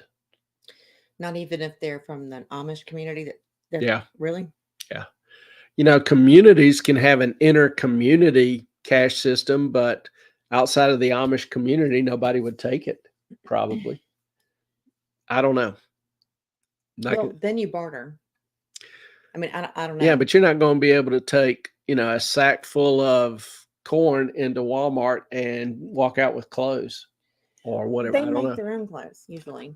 I mean, they don't need a whole Tools, lot whatever. outside of- Yeah. Tools, electrical components, whatever. Interesting. Yeah. I'm not sure exactly what the resolution to that would be. They don't shop at Walmart. Exactly. That's what I'm saying. I don't. Okay, they you do. literalist. I'm sitting here offering an example. And by the way, Jane, if Clay does miss something, like I came in here 2 weeks ago, I said, I need you to set up a passcode for this account, for one of our email accounts. And he was like, okay. I was like, okay, sign, do this. He's like, all right. 4 days later, he's like, did you change something on this account? And I'm like, you helped me do it. I came in here and talked to you about it. Yeah, the absent-minded professor thing is real. It is. It is a real It is a phenomenon. real, yeah, because you get your mind so intensely focused in one narrow area. It's kind of like a computer. It devotes such resources to this one process, one computation. The other processes kind of have to slow down, or will take longer, or less important, or move to the background further. So that's my story, and I'm sticking to it. I had to have him put his face up to the iPad so that it would work. He's like, what did you do? I'm like, dude, yeah, it's okay to have senior moments. I have them too. Not even touching that. He still thinks So- he's 30. Really, well, it depends. There'll be times where my mind is like, oh, hell yeah, I can do this. And my body's like, oh, hell no. So how do you protect yourself? Moving on. Part of it is you can try to limit some of the information that's gathered on you. If you have Alexa, Siri, microphones, TVs, disable them, disconnect them till you're ready to use them. I've even gone in computers and physically disconnected that microphone so that I can use a, separate plug-in microphone that I can unplug Don't do it now. at will. Yeah, about almost did it. Or turn off. I don't really trust the turn off, because there are ways to turn microphones and cameras on without the power switch. That's all I'll say about that. So one, limit the information you produce. If you're going to shop and buy something that somebody might consider controversial, you may want to try to withdraw cash from the bank while you still can, I was going to say, and go well, purchase, possible. items in cash, and not leave that financial transaction history. Yeah, Clay doesn't do the cards at stores. He uses my Yeah. phone number instead. Yes, Which is fun. since she was giving it, I'm like, okay, I'll give away all the info on Ellen. That's no problem. They're not getting mine. Yeah.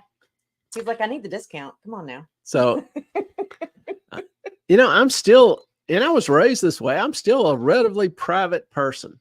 Ellen is much more open. She came along a few years later, and in an era where privacy wasn't such a great concern. And so she's much more open about her life and activities and whatever. She'll share with y'all a bunch. I'm still more concerned about my privacy. So today's generation doesn't care about privacy at all. Everything is out on the internet, every bit of their life. So, I mean, I'm just Gen every X. bit of their anatomy as well. Well, that's true. I'm just Gen X. We just, we say it like it is. Yeah, but they just weren't concerned about privacy, not near to the extent that the boomers are or previous generations. We had to pee in neighbors' yards. Listen, babe, we've been doing that long before you were ever a twinkle in your daddy's eye. All right, then. I'm just saying. So, not going into details on all that. It's true. I mean, there wasn't. I grew up with 7 boys in the neighborhood, and I had to pee in their yards because we were not allowed in the house until the street light went off. I mean, we'd be over at a neighbor's house, and we didn't want to go upstairs to use the head, so we just go out the back door, find the nearest tree, we and didn't just get pee to on go it. in the house. Or we'd be up on the back porch and just pee off there. We weren't allowed in the house. It's a whole different thing. Well, that's I other was jumping issues. on a neighbor's, actually not a neighbor, like 3 blocks away. They're trampoline because they would let me do that. And I jumped, did a backflip, and fell flat onto the ground. I was out for a while. No one knew. No one cared. No one gave a shit whether I was alive or not. We need video of that. As long as I was home, as soon as the street lights came on, I was good. So how do you protect yourself? Well, you got to understand, you live in a world of information gathering, first thing. Secondly, got to understand you live in a world where financial intermediation is essential, is necessary for most people. Unless you're completely off the grid, completely self-sustainable, self-sufficient, don't have any electrical devices or, communications devices, the internet, something that is practically nearly impossible for the vast majority of people. Well, there are certain steps you can take. One, keep watching the show. Shameless self-plug here, but watch the show and others. Yeah. Turn on notifications. Do the YouTube things. Do that. And, this and other channels to learn about changes going on in finance and the economy. Now, we kind of talk about some of these issues before, but, when we readdress them, we'll have new information. We'll go into more detail. We'll give different perspectives. We'll update. So, some of these things are efforts. Give away some memberships. That's all right. Let me just do this. There you go. Thank you.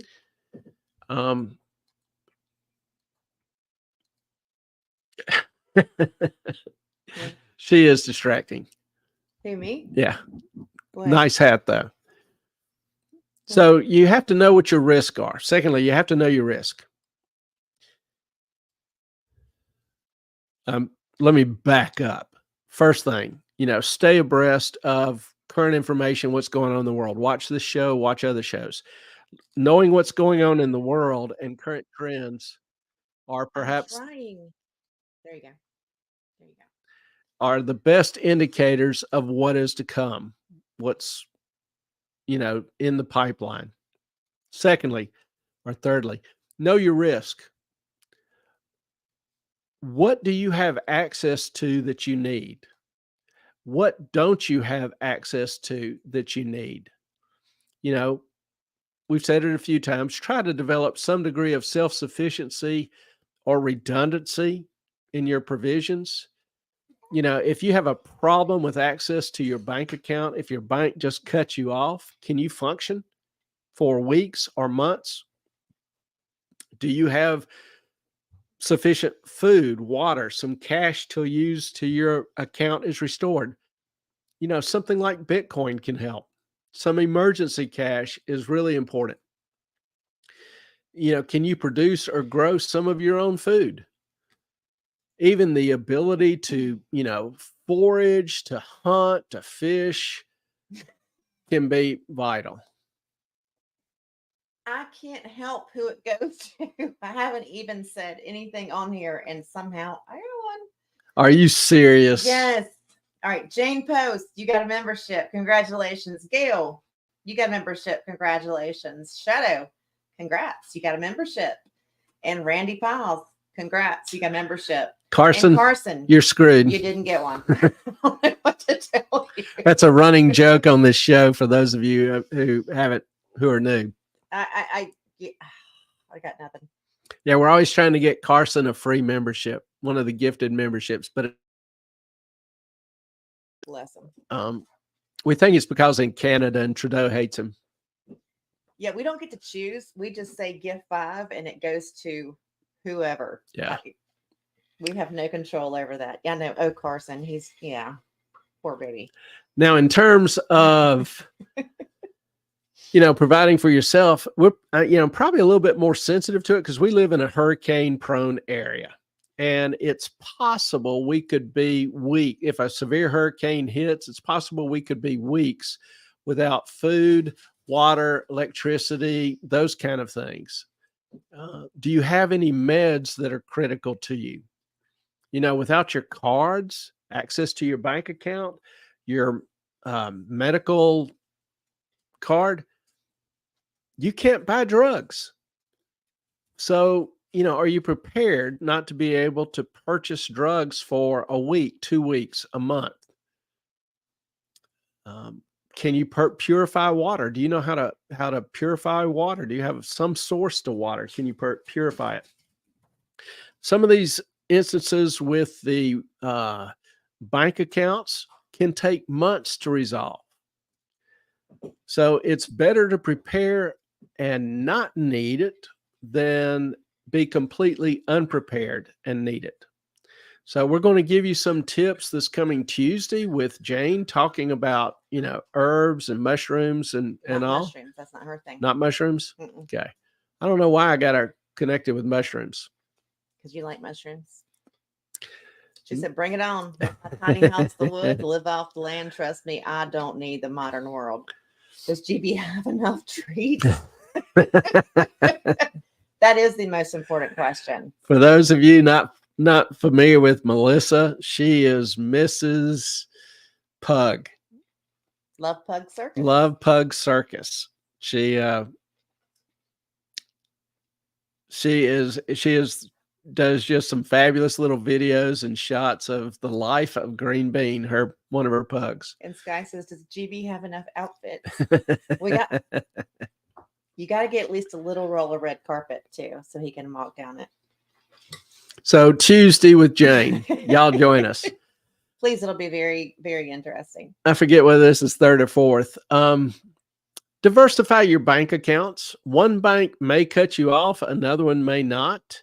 So you have access to at least some of your resources, some of your assets, some ability to make transactions using electronic or credit cards, etc. If you have a long-standing relationship with a branch manager or somebody at the bank who's in a modestly influential position, maintain that, because having somebody to advocate on your behalf can be a big benefit when times get hard. Today, relationships are harder because we do so much online. But if you've got a relationship, protect it. And then, you know, finally, I guess, vote wisely. Inquire of your candidates, their interests and passions in terms of protecting your transactional freedom. You know, thanks to RFK, he had that right. Remember, you can be cut off with zero notice. zero opportunity to move your money. You may not even know you've been cut off for weeks or months. You know, we need laws to protect private property, and your money in a bank is still your property. It's increasingly doubtful that many of the courts will. Remember, the FBI won their case at the district level. And there are more and more judges being appointed like that all the time. So an additional complication is the legal process can be slow, very slow, and offer no immediate help. So take that for what it's worth. Hopefully, that'll give you some ideas. If you have any additional, let us know. All right. For those of you who are on the a group chat with me, I have been trying. Okay, first of all, I've gotten about 100+ political text messages every freaking day. So I'm a little slow to react. So I put all that today up on my pinned chats. Thank you. But I will be better at it. And then I tried to send some of you some stuff today. Jane, I've been trying to get a hold of you. Brentwood, Melissa, Carson, you're on a group chat. And nothing would go through today. And I'm just like, what is going on? So I apologize. But we're trying to get this all figured out. And I swear I've got to get rid of, every time I hit stop on some political thing, they just create a new number. After the show's over, I'll show her how to restart her iPad and get it working again. Moffat, I just did. One time I had her, she was having all these problems, and I showed her how to restart it, and it worked again. She literally will go months without restarting it. Well, I'll let it die now, like all the time. Yeah. Yes, so that's kind of a running joke. Fashion show today. Some cute pics, videos emanating from the fashion show. Mm-hmm. Hadn't had the opportunity to watch them all, but I saw one and saw that there were several others. Yeah, Green Bean is kind of a star on this show. Brentwood.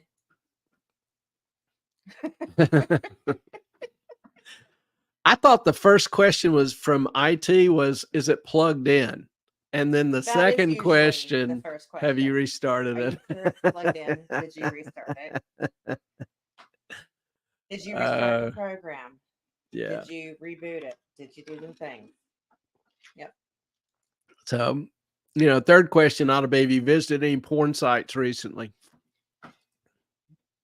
Maybe for you. You get all the viruses and everything loaded up. Yeah, maybe for you. Most of us are women.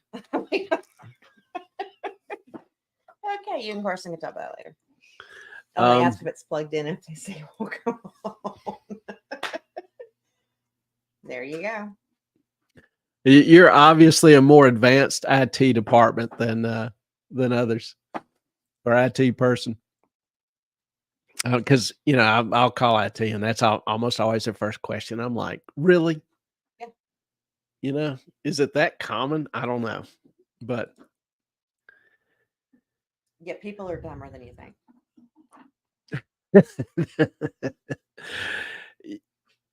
I used to get like 50 questions. The first 50, I'm like, okay, yes, I've done this. Yes, I've done this. Yes, with QuickBooks. Because I was like, I was a computer science major. Like, I'm not a freaking idiot. I've done all the things that you're about to ask me. So can we get past that and move on? Yeah. And I'm sitting here, I'll be, doing a modestly complicated proof, and I'm nearing the end, and I can just tell that I'm not going to get the result that I wanted to get, that I expect, that I should have gotten. How does that work? And I step back for a second, and I'm looking through all the derivations and whatever, trying to figure out what I did wrong. And it's never the complex issues or stuff. I added something wrong. I didn't carry a number of writers. It's the simple stuff that I screw up on. And, I'm sitting there thinking, well, that probably actually applies to IT too. Did you plug it? Is it plugged in? It does. So I went to the first time I'd sat in on one of Clay's classes. He had a student there, the redheaded girl, that gave you hell all the time. there've been several. Class. Yeah. Maddie. And I'm sitting there and he's doing math and I'm going, that math doesn't math. And I'm on my thing. And she's like, you're Ellen, right? I'm like, yeah. She's like, that doesn't math. I said, I'm with you on that one. I was like, you're going, that ain't right. Like, what does he know that I don't? I don't know. Yeah, it's the simple little steps that I'll mess up. So, weaponization, mentioned that I would ask you, a little later. Do you think it might be an issue? Is it a concern? Or Yes. do you just not have any real fears I of just it? think the government is here to help us all. You know, They love us. They want us to be the best us. Do you? you got to smell the flowers. Yeah.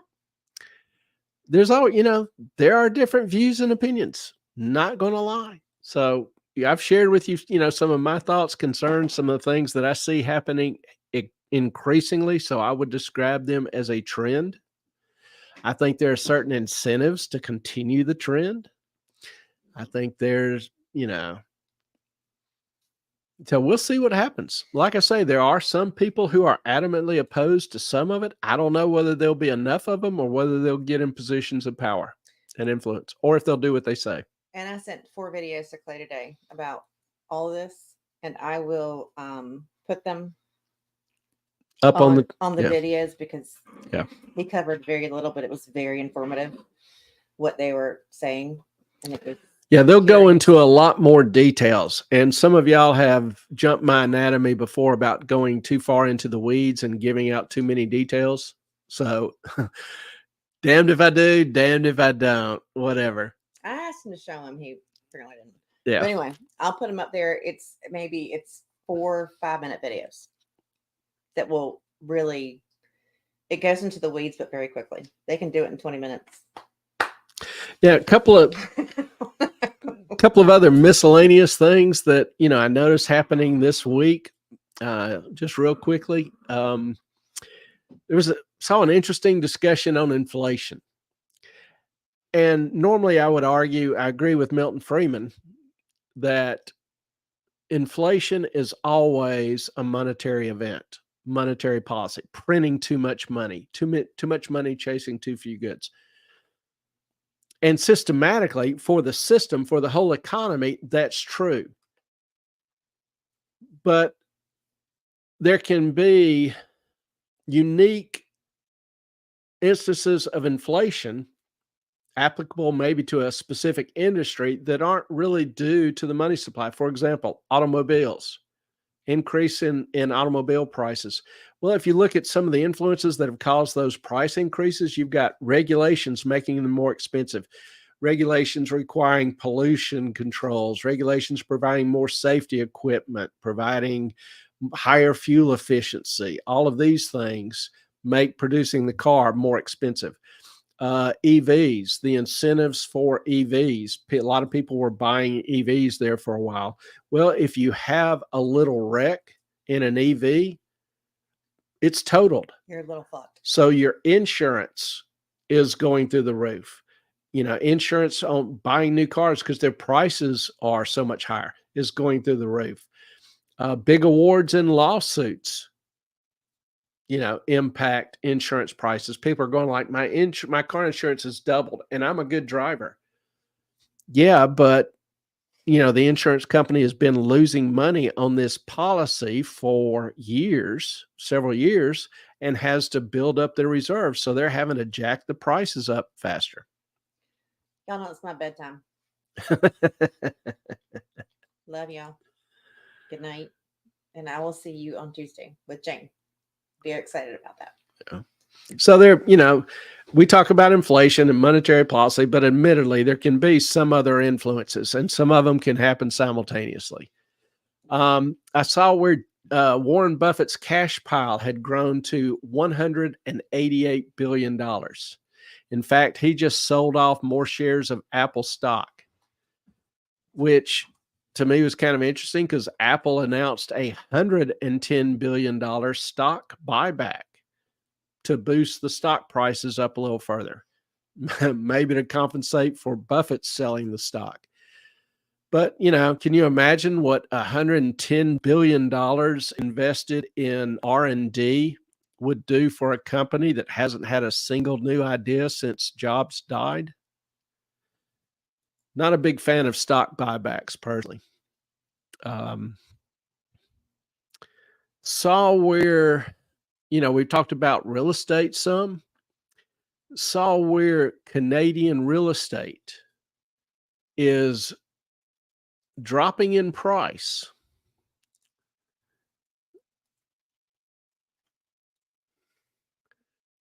Basically to pre-COVID levels. It's reached a low not seen since before the pandemic, somewhere around 2019. Also in the US, home prices are dropping, and particularly in a number of cities because they're being flooded with homes for sale. This has resulted in housing prices falling in nearly one half of the states. It's not everywhere yet, but there's certain shifts going on that don't bode well for the economy.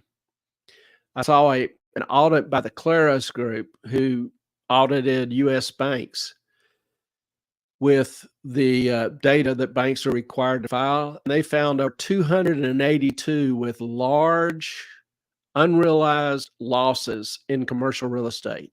This is real estate where the bank would lend, say, $1 million, and the real estate now was worth only $500,000. That's an unrealized loss. If it were sold, the bank would have to write off that $500,000, which is a pretty significant hit. That many banks in that kind of risk position is indicative of the risk of the system. Their only recourse is to raise capital, which means they don't make loans.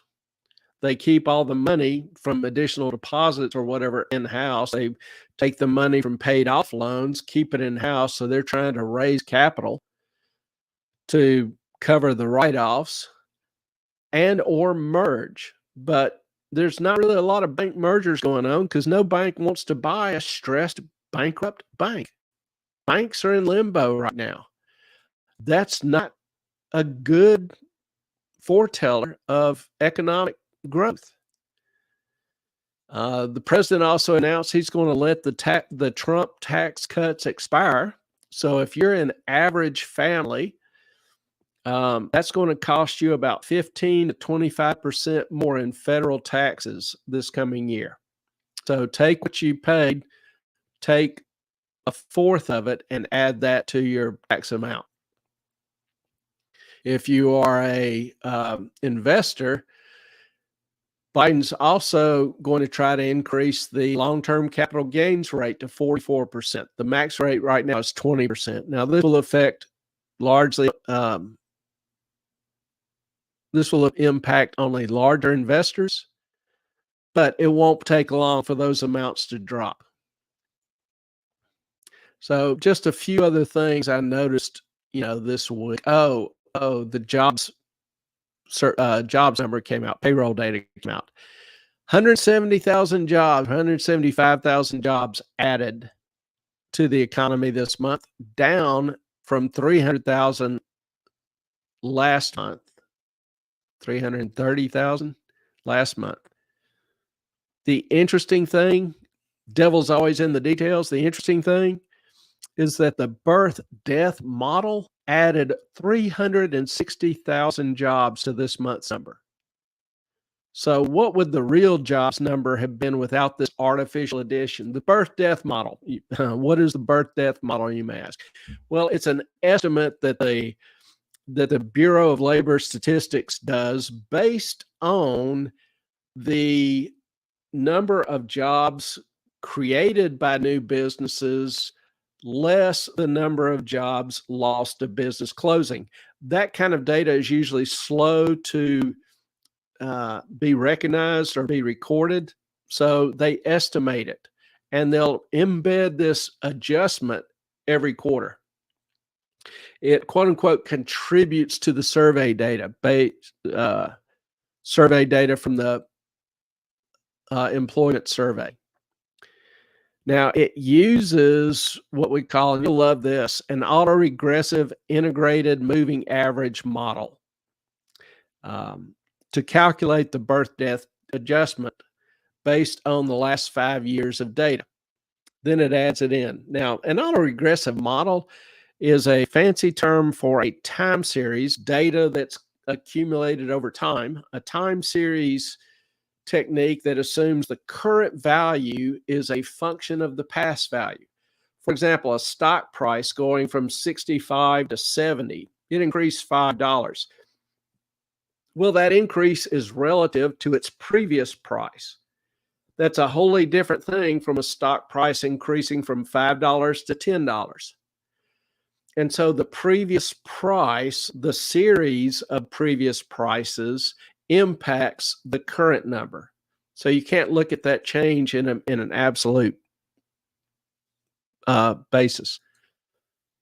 So this model takes into consideration the stochastic or the random process. You know, prices move in kind of a random manner, a random walk. If you've been out drinking, you got hammered, you know, it's time, you know, it's 4 a.m. It's time for you to go home. You walk out the bar and you know your home is over here. You're going in this direction.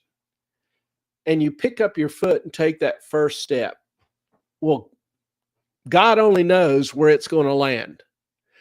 The path you take, you know where you want to go. But the path you take may not always be in that direction. That's a random walk. So you've done research in a random walk if you've ever, you know, left a bar at 4 a.m. And that's a Cliff Notes version of a stochastic process. So they use this sophisticated technique to try to model job creation less job losses from new businesses. It's got a lot of problems. It's got a lot of bugs. It's not very accurate. So, but key is it added 360,000 new jobs to this month's number, which was printed out at 175,000. So that ought to give you some additional insight as to what's going on in the economy. That's just a few highlights I noticed from the week. Anybody have any questions? Comments? If you have any suggestions on future topics, we always welcome that. For you, those of you on the replay crew, thank you. Love you. Miss you. Hope you're all doing well. Some of you will show up on or able to watch some of the live broadcast and still stay in touch with us through email, moffatonmoney@gmail.com, or DM moffatonmoney at Twitter, or now X. I keep calling it Twitter. So would love to hear from you, good, bad, or indifferent. Appreciate your time. Appreciate you, being with us. Love our little family here, and hope you all have a great week ahead. Blessings to you all. Our time is up. We thank you for yours. Good night, everybody.